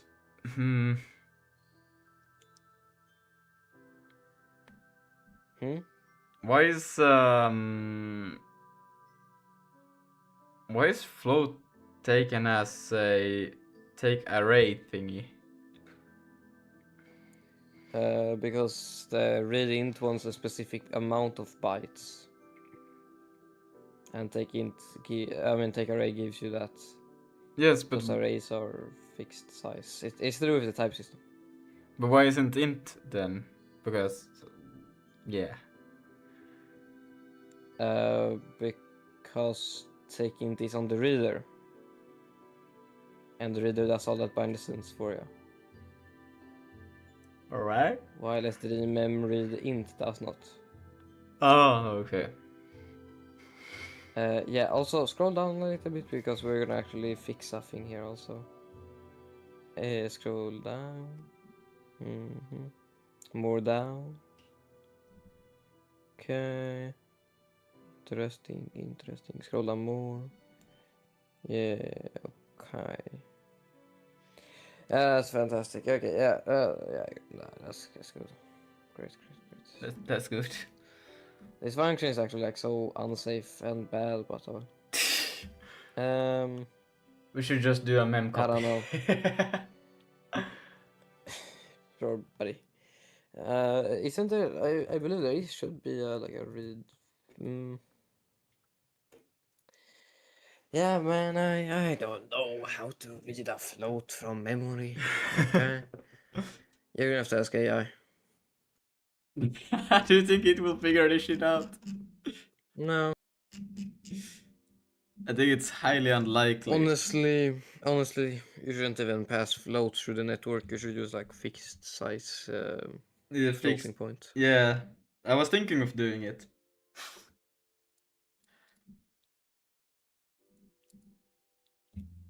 But we can, I guess I can do for now, I can just do it as a... Fuck, but I need an easy way to assigning it. We can use for now. Yeah. I guess I can change it to be just. Well, I mean, you can no, bro. You can actually when we do the marshalling and unmarshalling, we can just convert it to fixed and back. You know? You can do that. Well, why would you not be able to do that? Well, okay. First of all, I don't know even how can you make it a fixed float? Is this like is there such a feature in Zig already or? Well, no, but I don't believe the standard library has it, but you can just make a type. Yeah. Yeah, let's see here. I can check GitHub because I have it somewhere. You have it. Okay, that's crazy. Yeah. Somewhere. Let's see. Not here. Because that would be really convenient if that could work. Let's see. Wait, I didn't read the chat. I found it. Oh, nice. You sending over Discord or? Sure. Though this one is not generic, and we should only really like copy the algorithm here. Let's see. Wait. So. Okay. You can just take inspiration from it. Don't like copy the fixed thing because we don't care about it. Maybe. But we could also just actually add that to num_c. No. What? Yeah, okay, great. So, now, in the Wait. marshal and unmarshal, bro, go to there, yes. Yeah. Yes, great. Now in the float thing here, instead of doing the, like, strmem 2 bytes, blah, blah, blah, we don't care about their shit. So what we're gonna do is we're gonna do write int instead. Okay. Yeah, and then you pass t. Yeah. Yes. And now it's our favorite thing. It's casting. So now we do. Actually, no, we have to capture the float. Actually, yeah, capture the float. Because we gotta construct an integer with the same size. Yeah. Now instead of doing t there, in here, yeah, we do at int. Wait, with the same like this thing or after? Remove the remove the t. Remove the t. Okay. Yeah. You do at int. It's actually like uppercase I. Oh, what is this thing? It makes a type. Okay. Right. And then you do just I guess signed. Doesn't really matter. Is it dot signed? Like that? I don't know. Yeah, Okay, so. well, we'll see what it does. And then what is the other thing that at int wants? 0. Comp time bits Bits. U62. Great. Now you do floats. I mean floats. The capture. Dot. What does it have? Well, that's the we don't Okay, have wait, I can the, check. we don't have the LSP. SD built-in float. Yeah, it has bits. Let's do dot bits. Right, great. And now here we do as. No, actually. Oh boy, this is.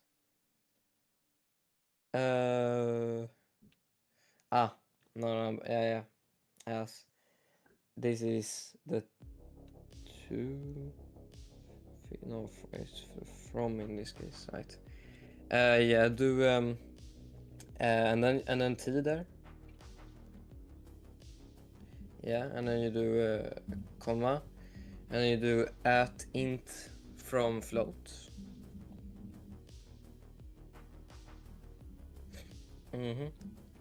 And then we pass in the value times 156. 256, I mean.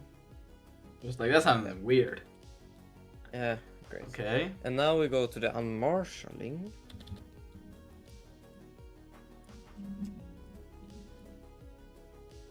Yeah, and remove everything in float here. It's all garbage.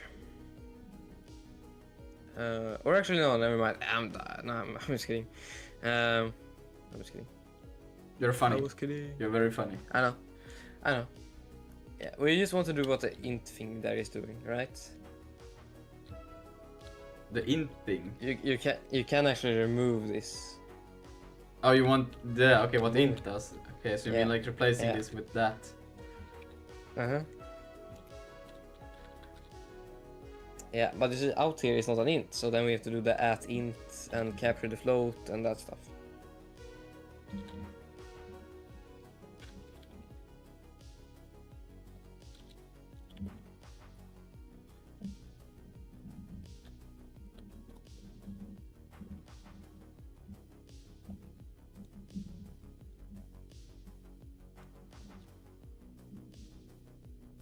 Great, and then we do that's it, and then we gotta do a little math here. So put this in parentheses, like from the try.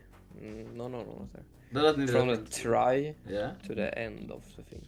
Okay. No. From the try, like have the try in there also, like the entire shit. Even like that. Yes, and now we do. Let's see. We put all of this in an as. So just as, and then that is out. Wait, do I need? No, actually, no. We don't need as. I'm done. But we still do want a parenthesis there. Before the try. Yeah. We gotta do now times 256. Yeah. And then we gotta put all of that into an int from float.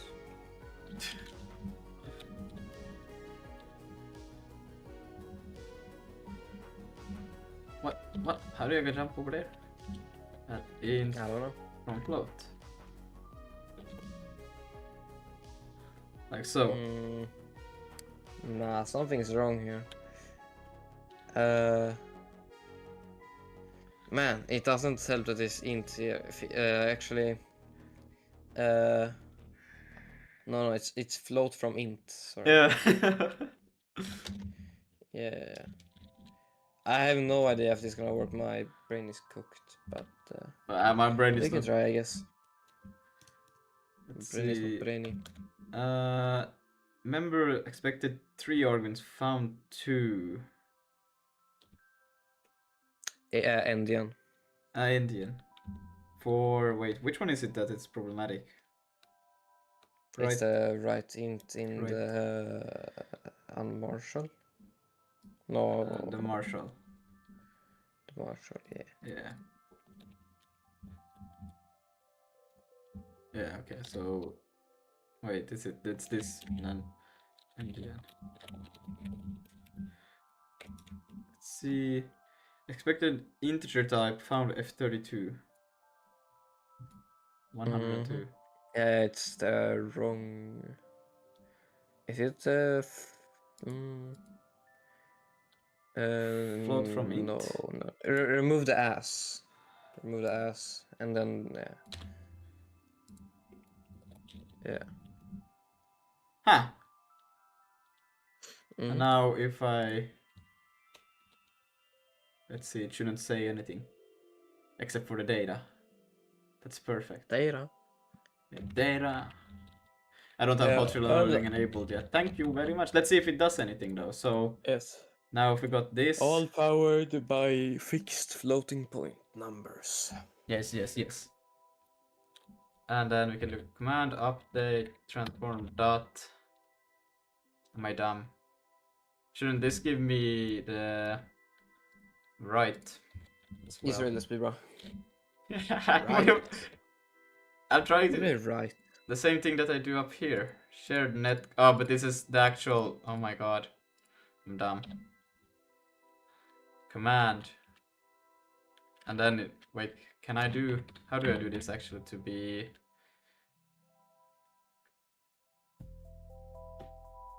Update transform. Yes. And now Without curly brace. yeah, okay, and that's what I was missing. That position, and then transform that plus like that. Yeah. Yeah. And then here we just say writer like so, and then it's pretty much the same thing as I do up there. Like that. Paste it there. So, and then we'll change. No, that's it.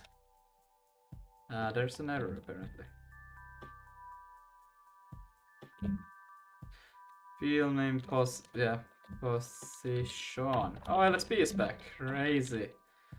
Error union. Okay, so this should now send to the client that their new position is something if we press In the A key. future, we also gotta send to like all the clients, you know. Yeah. Yeah. And now if I press W. Oh! Ah!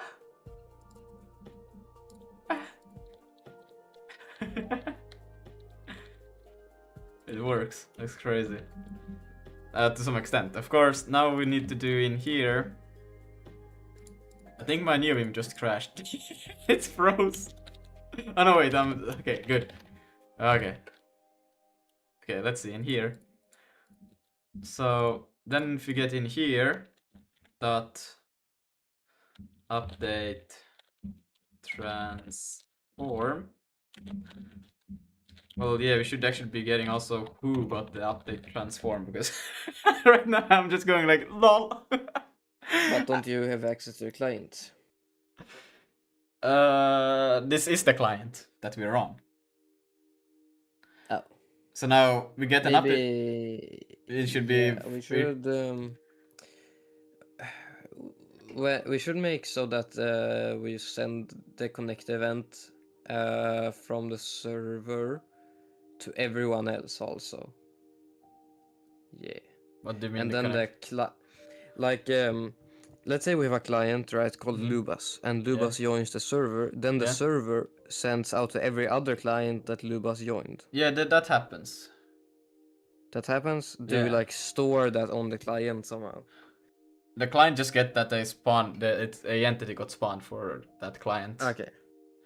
Right, because that entity in that case should probably also store a string for its name and stuff, Oh, yeah, and probably an ID and Yeah. or something. I don't know. So it's like easily accessible, like But yeah, that's for the future. Yeah.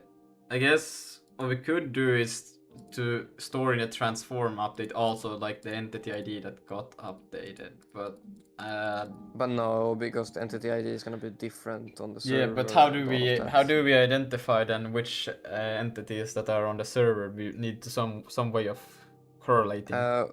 Well, we can well, I guess that the server can make a custom ID that isn't to do with the ECS, right? But And that then, is literally just servers ID. That is kind of like, because no other client will have the same ID, so it is a custom ID as it is. Okay, because then we can store it in the header, I guess. Yeah, but then Or something. then the client would have to have some kind of mapping between IDs, right? Yeah. It would. Yeah. It would.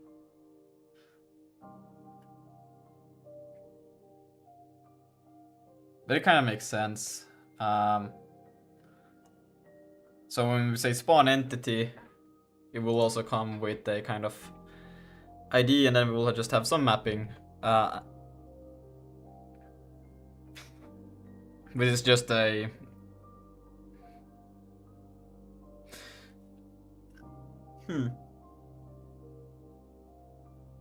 Could we store it in... I wouldn't... We could also modify the ECS that the entity stores both a mapping ID... Impossible. Impossible. Well, it's not impossible, but it's a terrible idea. It is. It's a total waste of memory. And also would be like almost not feasible. Yeah, then the server Unless would you also... like reserve. Yeah, I mean, unless you like reserve the first like, I don't know, 32 like entities to be players, but that's just a waste. Yeah. So nah. Well, I guess we will just have to store then in some kind of... A map. A map. I'm actually gonna do it inside of context here still. I think I will. Why don't you have a network manager or some shit?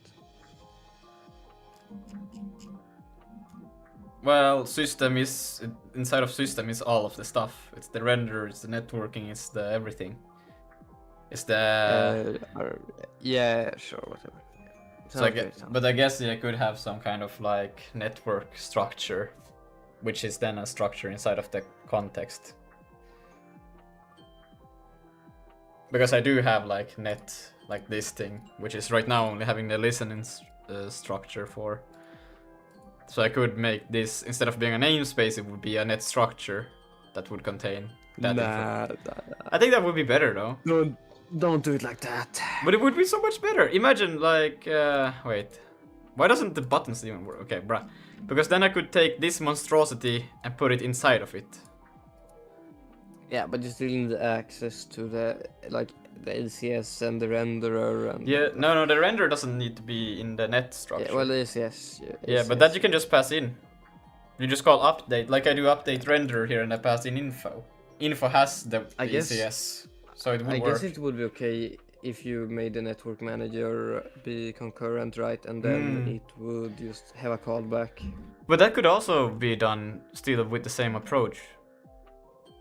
I think it would be cleaner. I mean, I'm just thinking like if the network manager has a like update function and it does all of that shit there. And then you have a callback for the system that the net sends out what shit happens, right? Yeah, I guess something like that could also work. But I guess I will rename this right now to a net and just put some of the stuff inside of it. Move it, basically. Alright, bro. Is net, or should I call it actual network if I do that? I Net. choose. I mean, either it's networking or net manager or network manager. I would go for network manager, but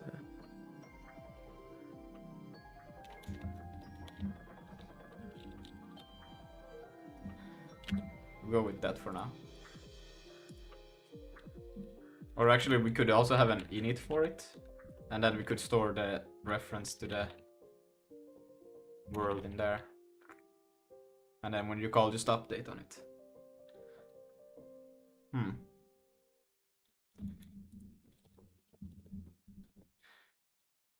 Can close this, close that, close that, close this, and then in here, so anything that has to do with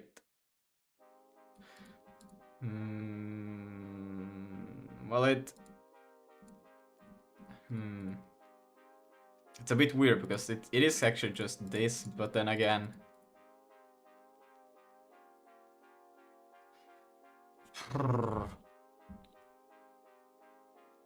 because it would be kind of like the stream, the server address,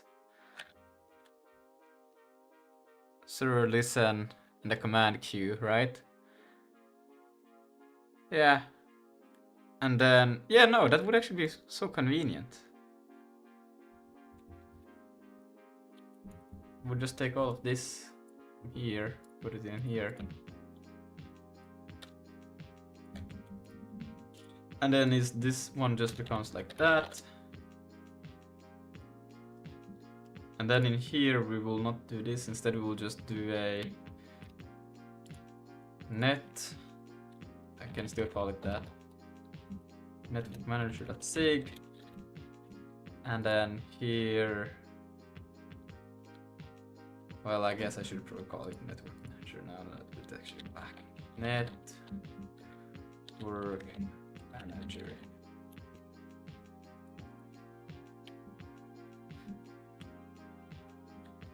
That. And we'll get into that in a bit. Here is just gonna say network here. And we're gonna take away,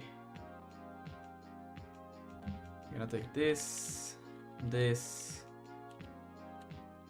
this will all go away from here and into here. We'll probably create an init for it. Public function.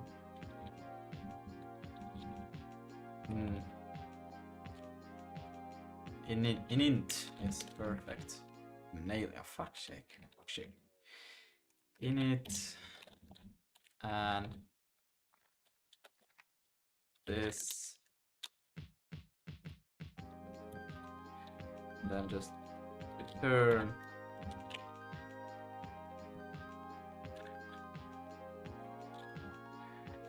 And we'll do this. We'll take in data.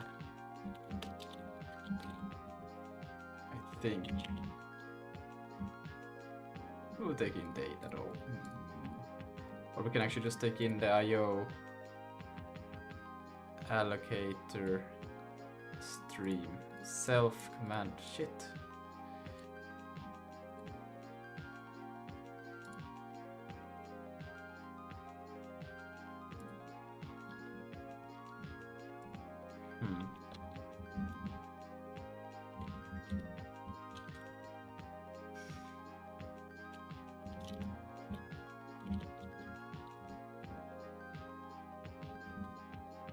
Allocator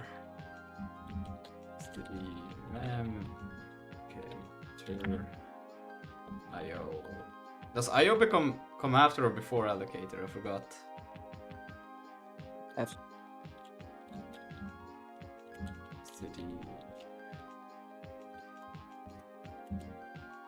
stream.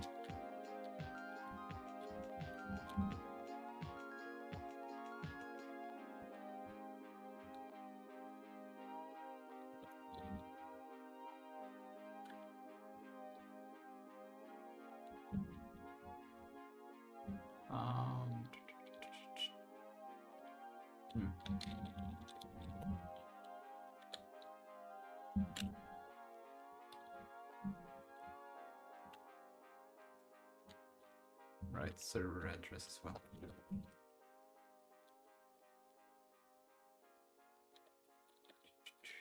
Stream. Server address. Yeah.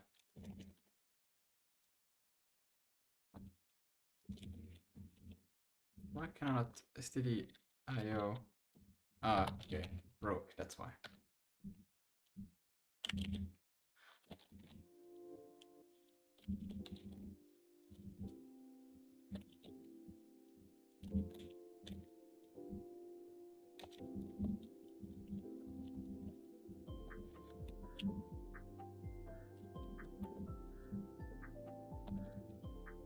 Network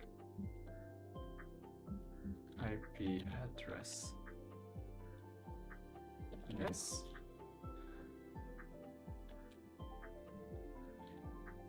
Do I want to change something here? No.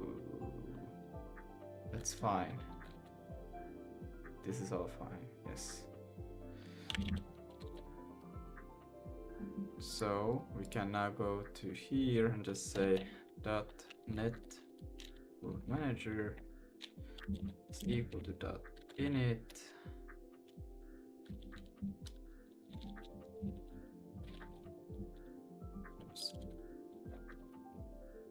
And we'll quickly just do this.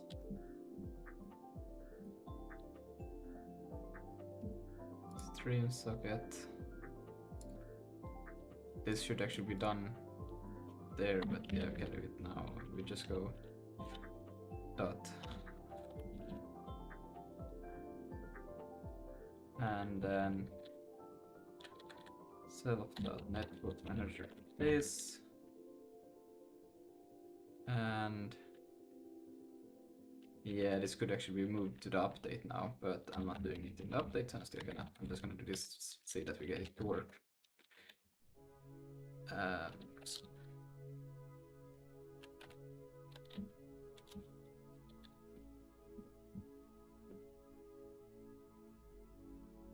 And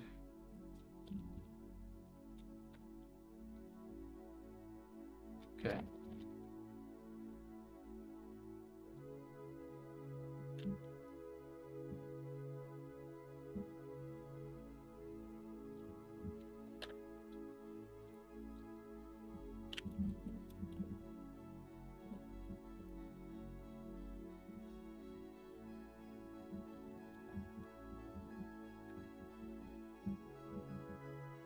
No available information, that's great. But I know it's gonna be data allocator, data IO, and then it was data stream, sure, data, and server address.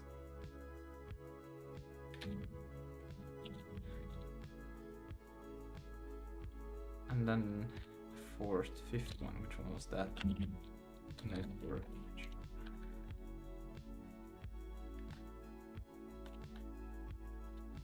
Allocate was self. Self dot network manager dot.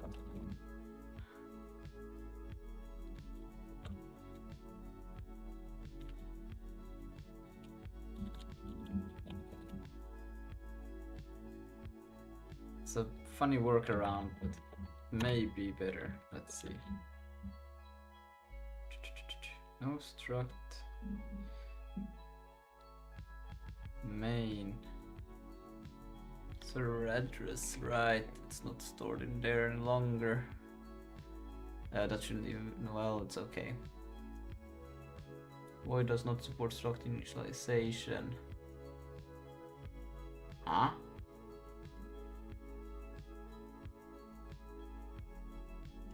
That's a bit interesting. Type but does not support. Okay. Okay, I should probably have saved something in between, but it's okay. Let's see. Network manager. And it should complain. I feel there should be. Yeah.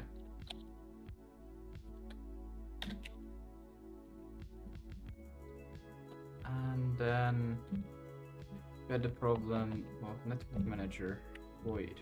Interesting.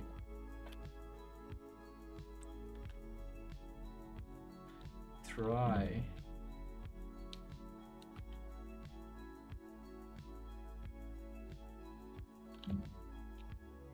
Void does not support structure initialization. What the fuck does that mean?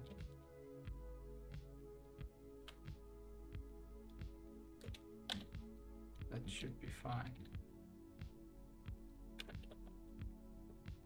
What type is server listen?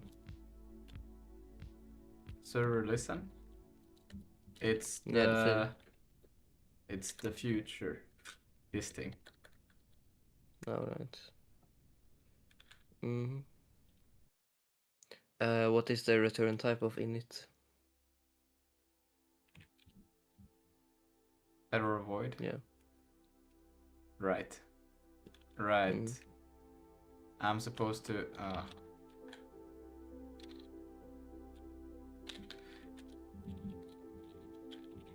bleh, bleh. Wait, I can do this better, can I not?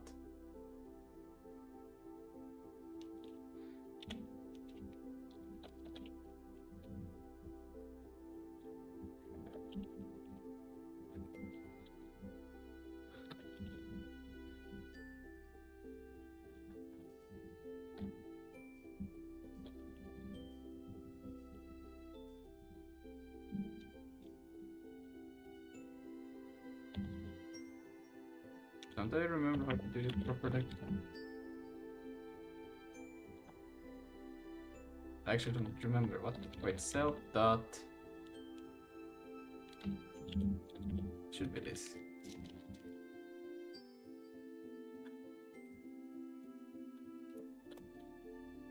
No? Well, then we can also just do that. It's a bit weird having to do it like this.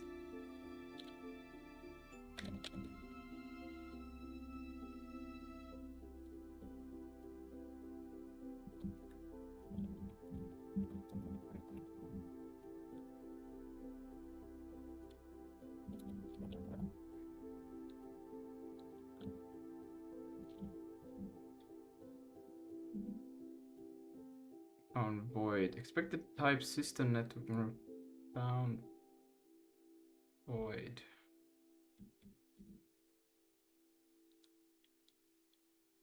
Ah, I'm done again. Wait, yeah, I do it in here like this. Why can I not just do it the same way? Whatever. So what we'll do is just this. No, not that. This. Self.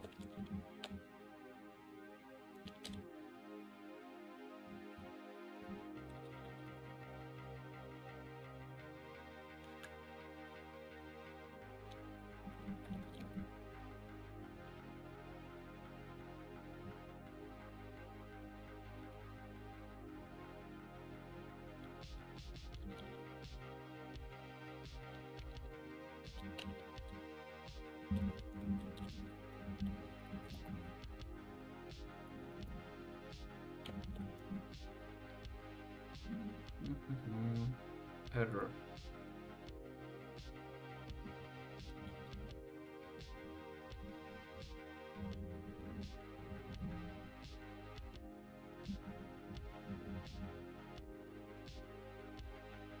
Okay, it just didn't seem to initialize everything properly. Let's try one more time.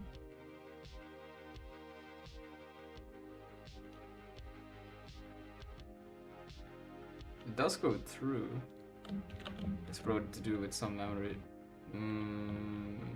Bullshit again. Right, I know why.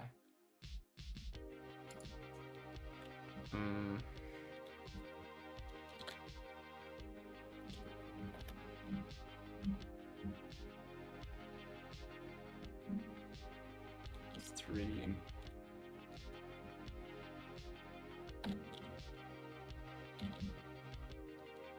Well, I guess I could do those things there.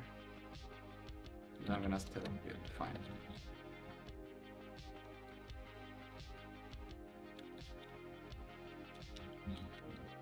This is so bad.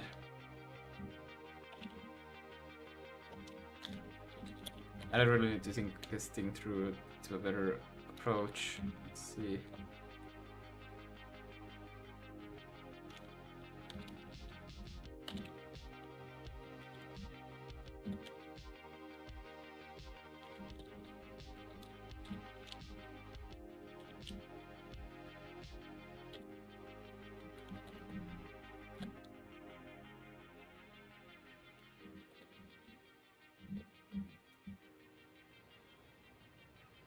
Yeah. And if we move, it works again. Very nice. And it's just a bit more modular, but in a nasty way that I need to rethink, but it's okay for now. Hot reloading won't work, but it's okay. For the moment, we'll fix it in a bit. Now the thing that I wanted to do was to do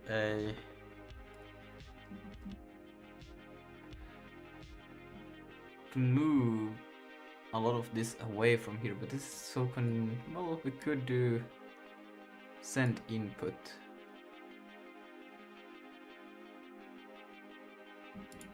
We'll see. Yeah, okay, network manager. 4 hours. Yeah, we are gonna be live for 4 hours. Here now we can have a entity mapping. I don't know what to call it, so entity mapping. STD map. Is there array hash map? Hash map key value array hash map buff map enum map hash map unmanaged.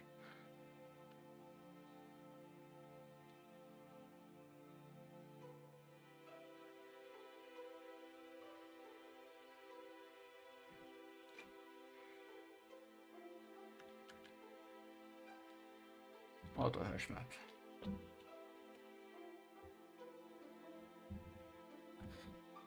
Both key and value I will do U32 on.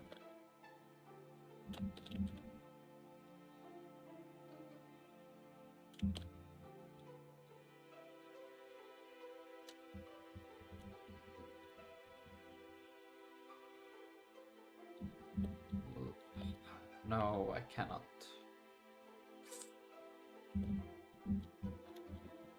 This is so unclean, it's so unclean, I hate it. But we'll do that. Oh god, no, this is so bad. This is so bad, I hate it so bad. But I guess if we put the update in here, it will be fine.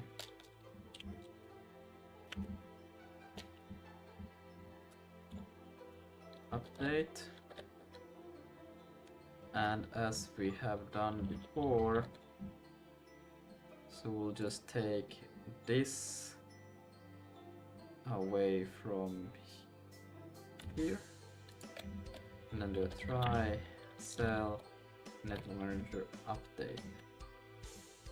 It's found, but there will be update. That's fine. And here you just do that, and yeah, we'll have to take in self.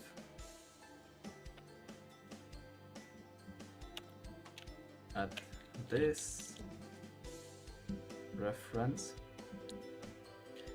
and then we can. It's every time I use my multi-line cursor, it actually breaks. Let's see, what do I want to do? I want to do this.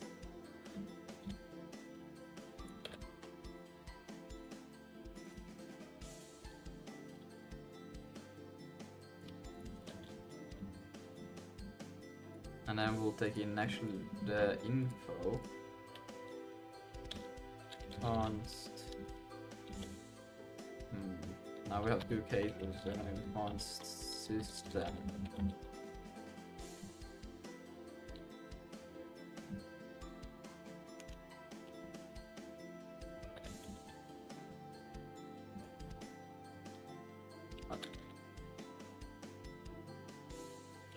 Is it not working? Cut. Okay, I don't know. What the heck. System.world and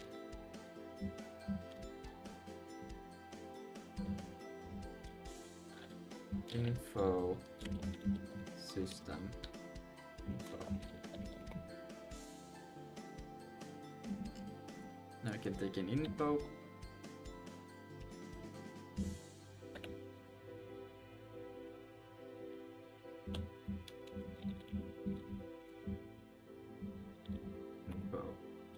So we'll access to that. Camera, yeah. But that should exist. Can I not get that also from this world dot?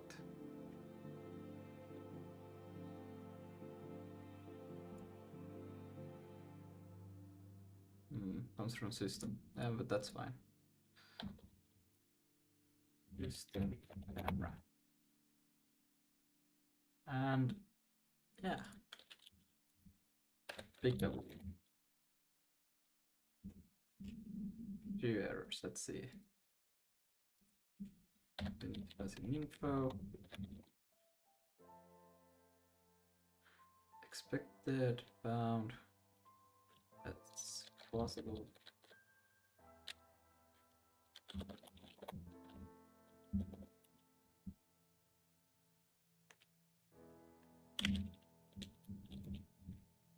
We don't have the IO stored in this. Kinda need it. I guess it could be.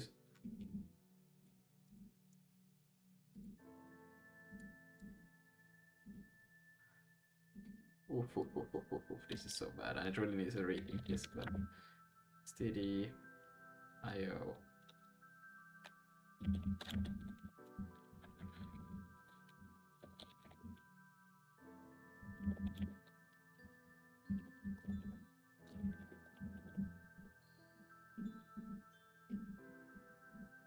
So allocator should be stored. No? Okay.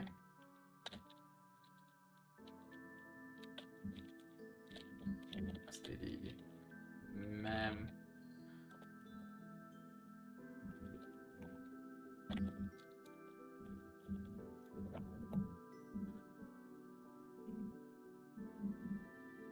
And then cell dot is equal to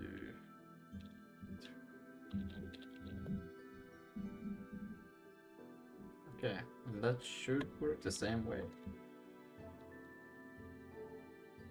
Yeah. Yeah, perfect. Okay. So now if we add a camera, acknowledge is sent with the entity ID, I think. See, no, acknowledge is just a void. Acknowledge. And that should come just before spawn entity.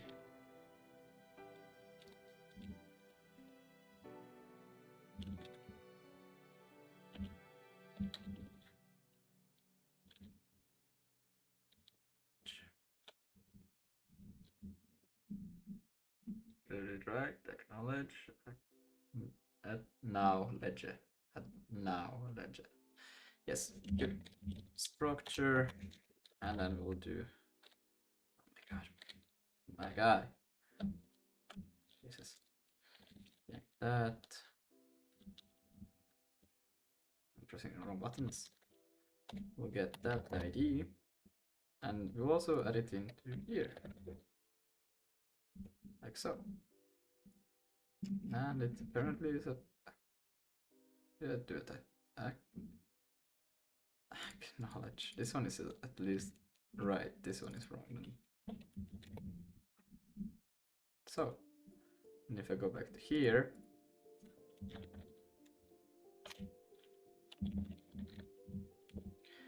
we should be able to in here. We get this. Now we have the entity cam. Wait, new wait, what? Add entity, new camera. Oh, it is the idea. And then what we can do is that we have the entity mapping, so we can also add entity self.entity mapping dot is it put, yeah, key. And I think I will put the key as, should it be key by the server?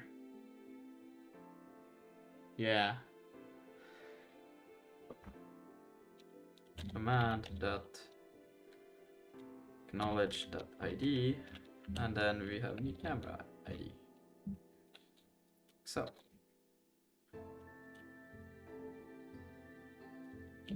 And that is at int from Ina.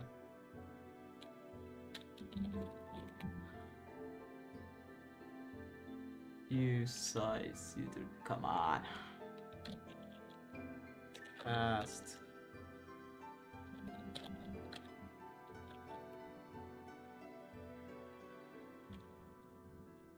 And then I try. Can I please do wrong order and everything? Jesus. And then now, actually, let's run it one time just to see what it actually does. I don't think. What the fuck?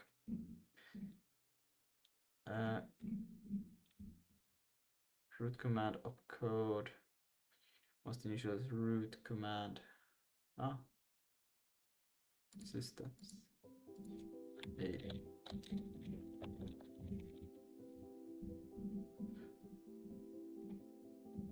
Yeah, it got knowledge.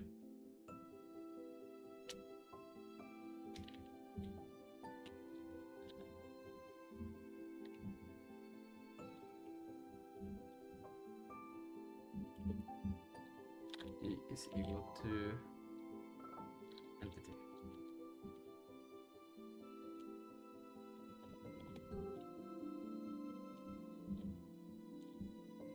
Okay. Client that the ID, which is an I32 for some funny reason, which is making sense, but now I'm thinking it's not gonna make sense.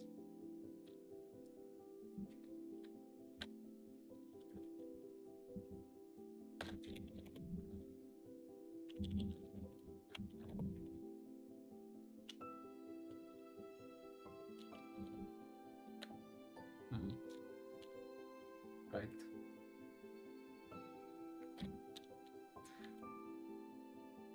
And this will just be dot ID is equal to client. Could be a client. We're iterating over that I should have access to client command. Yeah, I have client dot entity.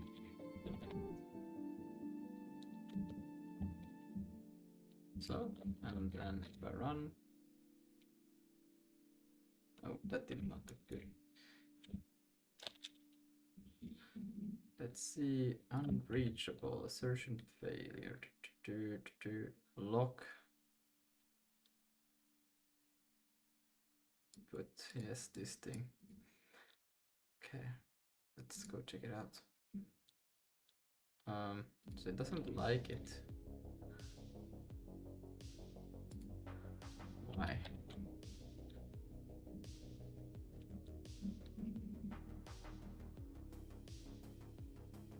Wait, oh wait, I didn't. Oh, right. But,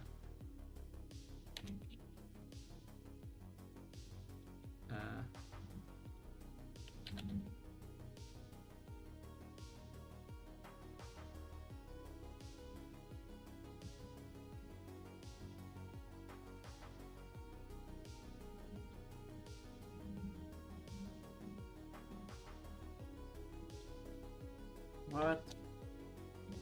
We should do unmanaged.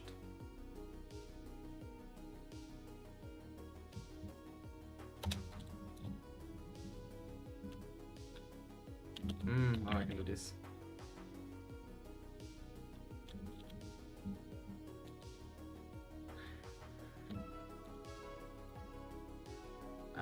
Oops.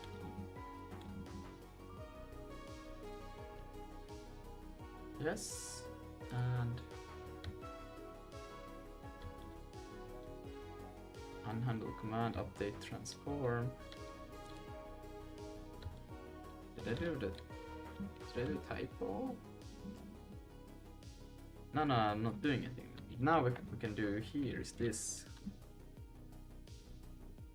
And we can say, now that we got that, we can get the entity or entity. Fuck, but I cannot guarantee. Yeah, this is still bad. The camera and the transform should be separate right now. But right now that's the only thing I got, so it will be fine. And it will crash next time I try to do this, so we'll roll with it. Info.world. Easy.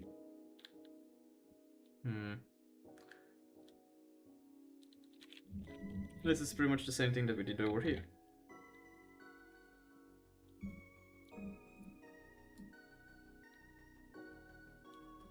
That, we'll just do that. So command dot update command. If we want to do that though, and here info.world, and we'll just get, this is the complete wrong thing, but for this case it will work. And it will pass not in this thing, but will pass in the thing that I call input.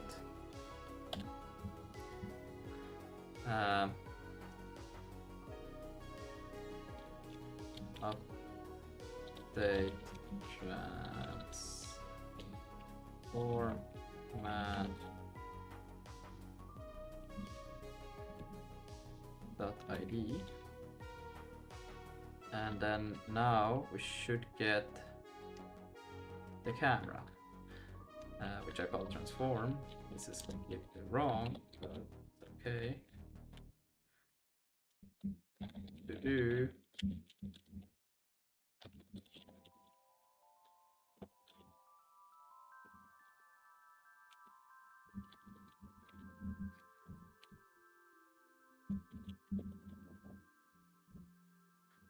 And then that we got the camera,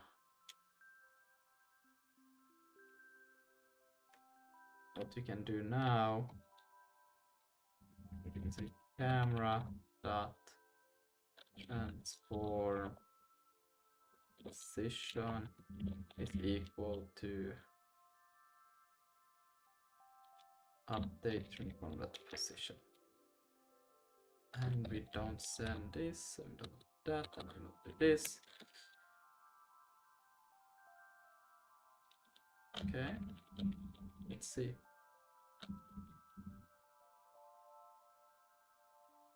Okay. Oh! I think it worked. We just moved very far away. Okay. Now if we could enable hot reloading, this would be freaking sick. A little bit of memory leaks, that's okay.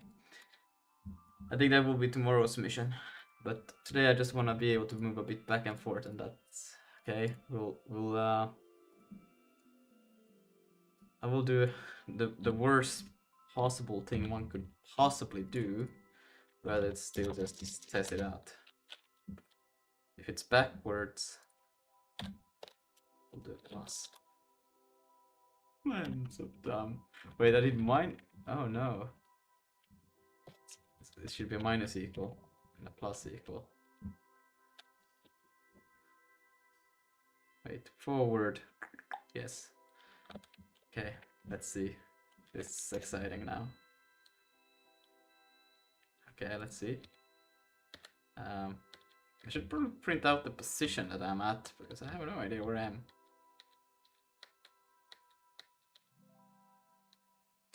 Oh, right, we do unsigned. I need to be able to put negative coordinates. Yeah, okay. Oh, shit. It's okay. Let's, we can go one step back to system. And in here, on every update, we do give away a lot of information in here. I think actually I do have probably in camera. I do have a print that will just print out position. Please tell me I do it so I can just use that. I should probably enable it through some debug position. Yes. We'll do that. Oh. Oh. Oh. Oh no. Yes, that's it's just a super big number. Oh, it doesn't register that I have pressed the button off. It shouldn't be. How does it get so big? How does it get so X, Y, Z? Yeah, that's okay, but it's too big of a number. How does it get so big?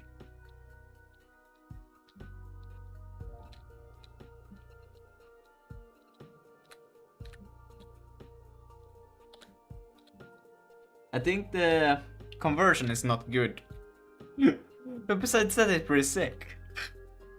They do move based on input, but I wouldn't like to move. Yeah, they register my D press. Oh my god, that's so sick. Oh my god, that's awesome. That's crazy. It's crazy. Networking, boys. It's a bit wrong, but it's okay. We're gonna get there. Harold, you still here? Sadly. Great. When I move, the value that I get is it's a bit of a big value. You see, it's 65,000. When I press one Okay. time, it's supposed to be one basically every time I press once. Really? Yes, and I think it's something to do with the marshalling and unmarshal because I think it's impossible for me to get the same 65,000 precisely, right? So Well, good luck debugging that. no, I need your help for it, man. I can't figure that out. It's something. It's time to learn. Is it just? But how can it? It's to learn. Shut the fuck up. Yeah, bro, I don't know. You can look at what the message I sent in Discord, bro, if you need shit, you know. If I need to shit, damn it! I need to shit every day. I know. What if we just changed it to be, for the moment, a pure integer instead of it being a float, just to see that we can actually get this to work? But I can still use vec, I guess. So just an I32, like so. Blah.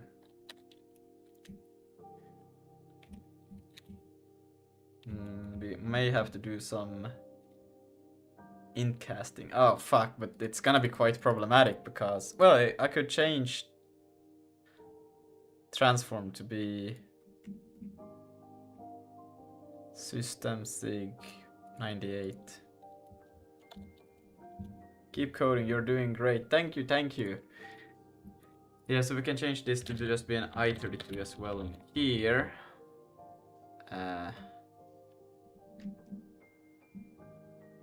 And same for this thing, I32.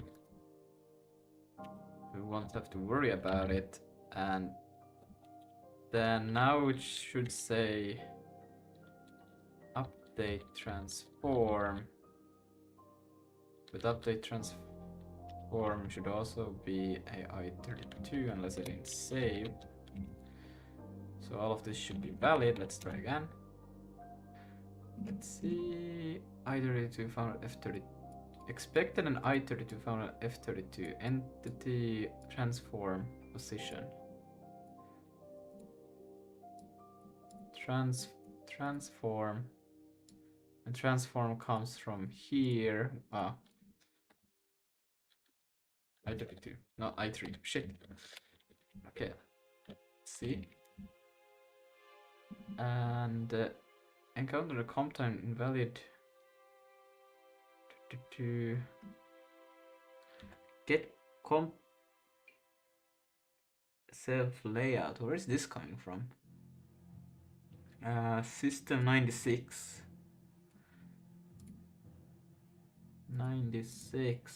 96 here.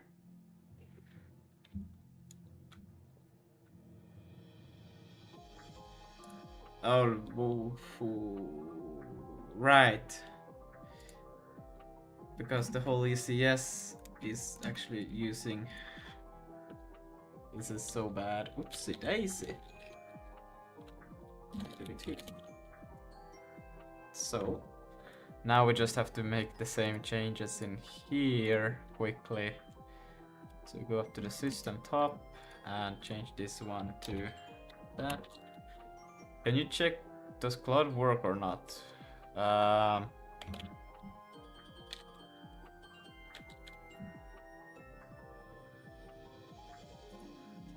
Hello.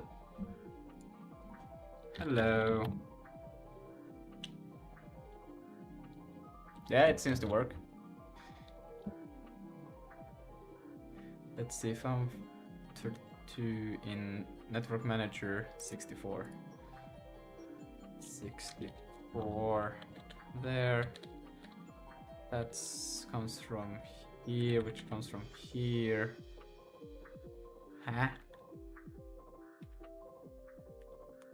Ah, camera. And camera uses.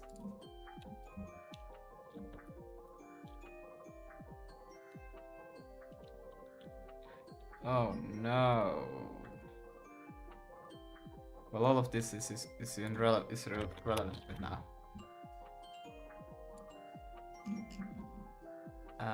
This. Okay, never mind. It's not irrelevant. Fuck. Yeah, this one is quite problematic, but it doesn't really matter. Really, we can just comment because this logic won't happen anyways in here.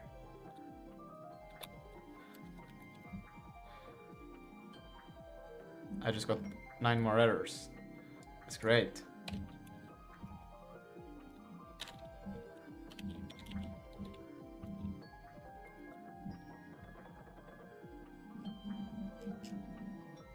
All right. Let's see. Fuck. Wait, what? Okay. Matrix Campus Vulkan. Oh no, I cannot. That's not gonna. No, I'm not gonna go into Vulkan and change all of that. That's gonna be such a pain if I do it. But I could. Okay, I can do it once. Bro, you don't know, like, I'm actually cooking so hard on this XML parser. Like, I made one helper function, right? And that shit, bro, it's helping. Like, damn. Damn. Translate. Okay, we can do this. Const float pos. Shouldn't actually be doing something like this, but it's gonna have to be done like now. MC transform 3D F32 transform. And then we're gonna do it the most disgusting way possible. That's okay. Boom. Boom. Boom. And it's gonna be. No. Oh my god, this is so bad. No. But if I really want to see it happen, I need to do it like that. Oh, it's so funny. Okay. 2. I mean, if it doesn't work, then I'm just gonna cry. 1. And then we're gonna add a comma there. It's gonna be invalid, but. And then translate float pos. So, and all of these will be invalid. Wait, what? Transport rail initialization. I should be able to do it like this. transform. No, I'm pretty confident that should work. Well, if it doesn't, we can also just do a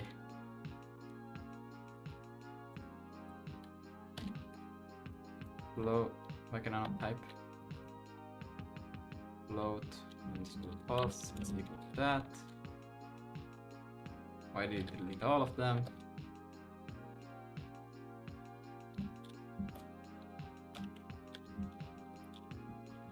And then we can do another one of these, not that far.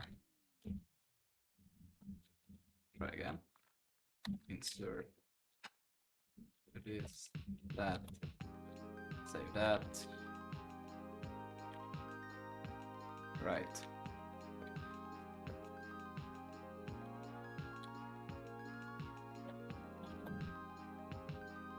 Please tell me that's the only place where this is going to happen. At float from int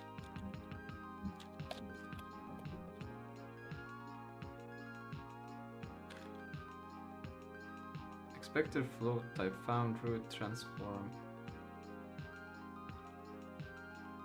Right. There's a few things missing. This is so horrible, but it's fine. What? How did I get? I don't understand sometimes. Well, this is already transformed, so just say position. And then still need to provide the indices 0, 1, 2.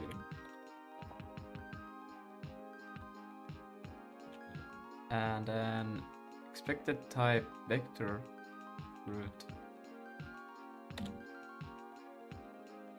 And to I should have just a position. Rather, I overcomplicated it a bit. I'm a bit tired, okay? There. Now, please, just run. Yes, okay, let's see. It does work, but... Oh! Oh! Awesome! This... Yes! This is all now through client and server connection. There's nothing that is processing the like doing updates. Like it's not happening directly on client. It's going through the server to move the position, and then it like the client sends to the server that hey, I would like to move, and the server processes that okay, you're moving, and this is your new position, and it sends it back to the client, and the client goes okay, so this is my new position right now. Oh my god, that's so fucking cool. Of course. So, Mr. Lubas, do you like the marshalling and unmarshalling? Well, no, because it doesn't work with my damn fixed point and floats. Well, that's too bad, too bad. But also, do you still have the resizing issue on the window? I think I do. Wait. At least if I start multiple clients, I will see, I think. Wait, let's try. Now my computer explodes. Look, watch, guys. I wonder what happens now, because if I press... Oh, yep. That's not because of you, that's because I'm doing something... Yeah, okay, it makes sense. Don't worry about that. Okay. But if you run it, like, it's not weird at the start with the resizing, right? No, that's not weird. Okay. I think no, because it was X11 that was problematic, wasn't it? Yeah, but that X11 is always bad. Like X-Wayland just... yeah. Well, I need it for the right. debugging. Yeah, I know. I should really work on that thing also. It's not even like a hard thing to add, you know. I just got to like expose a native structure, right? So it doesn't know if it's X or whatever. But later, bro, I'm making this XML scanner, which is banger, bro. I'm cooking. Damn, bro. Oh my god, I'm just so fucking... It's so cool. This is so awesome. Holy shit. It's literally doing the same thing that we have always been doing, like on the client, you know, or on the actual application. But now we're just sending it through a server and then sending it back to the client and it moves. Oh, got a crash there. I wonder, is it because new item pointer client command queue append. Right, okay. Maybe it's just that it's running still sending too frequently or something. I still need to figure out how to manage the requests of a command. Brother, there has been a lot of cooking today. Holy shit! And it has made things so horrendously nasty to work with right now. So you know what? I'm not gonna leave it like this. I'm gonna take away because I just wanted to see it work. I could probably do a nah. I'm not gonna keep it like this. This is horrendous. We're not leaving it like that. That was so bad. This thing should probably, well, this could be like prediction still, but eh. And then let's see, we're gonna take that back. Save that. Go to here.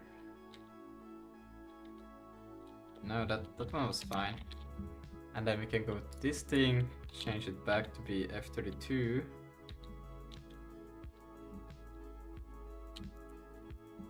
And then we'll go to here, change this one also back to be F32. And hopefully that runs. It can be wrong, but I don't want to leave it as that monster. Vulkan expected type, right, because camera still need to change as well.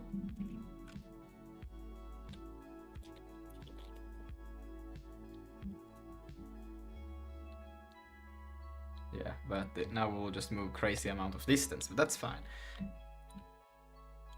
Bit better movements and maybe seeing other people move, and then we will actually fix the hot reloading so we can start making some freaking awesome multiplayer changes while people are playing.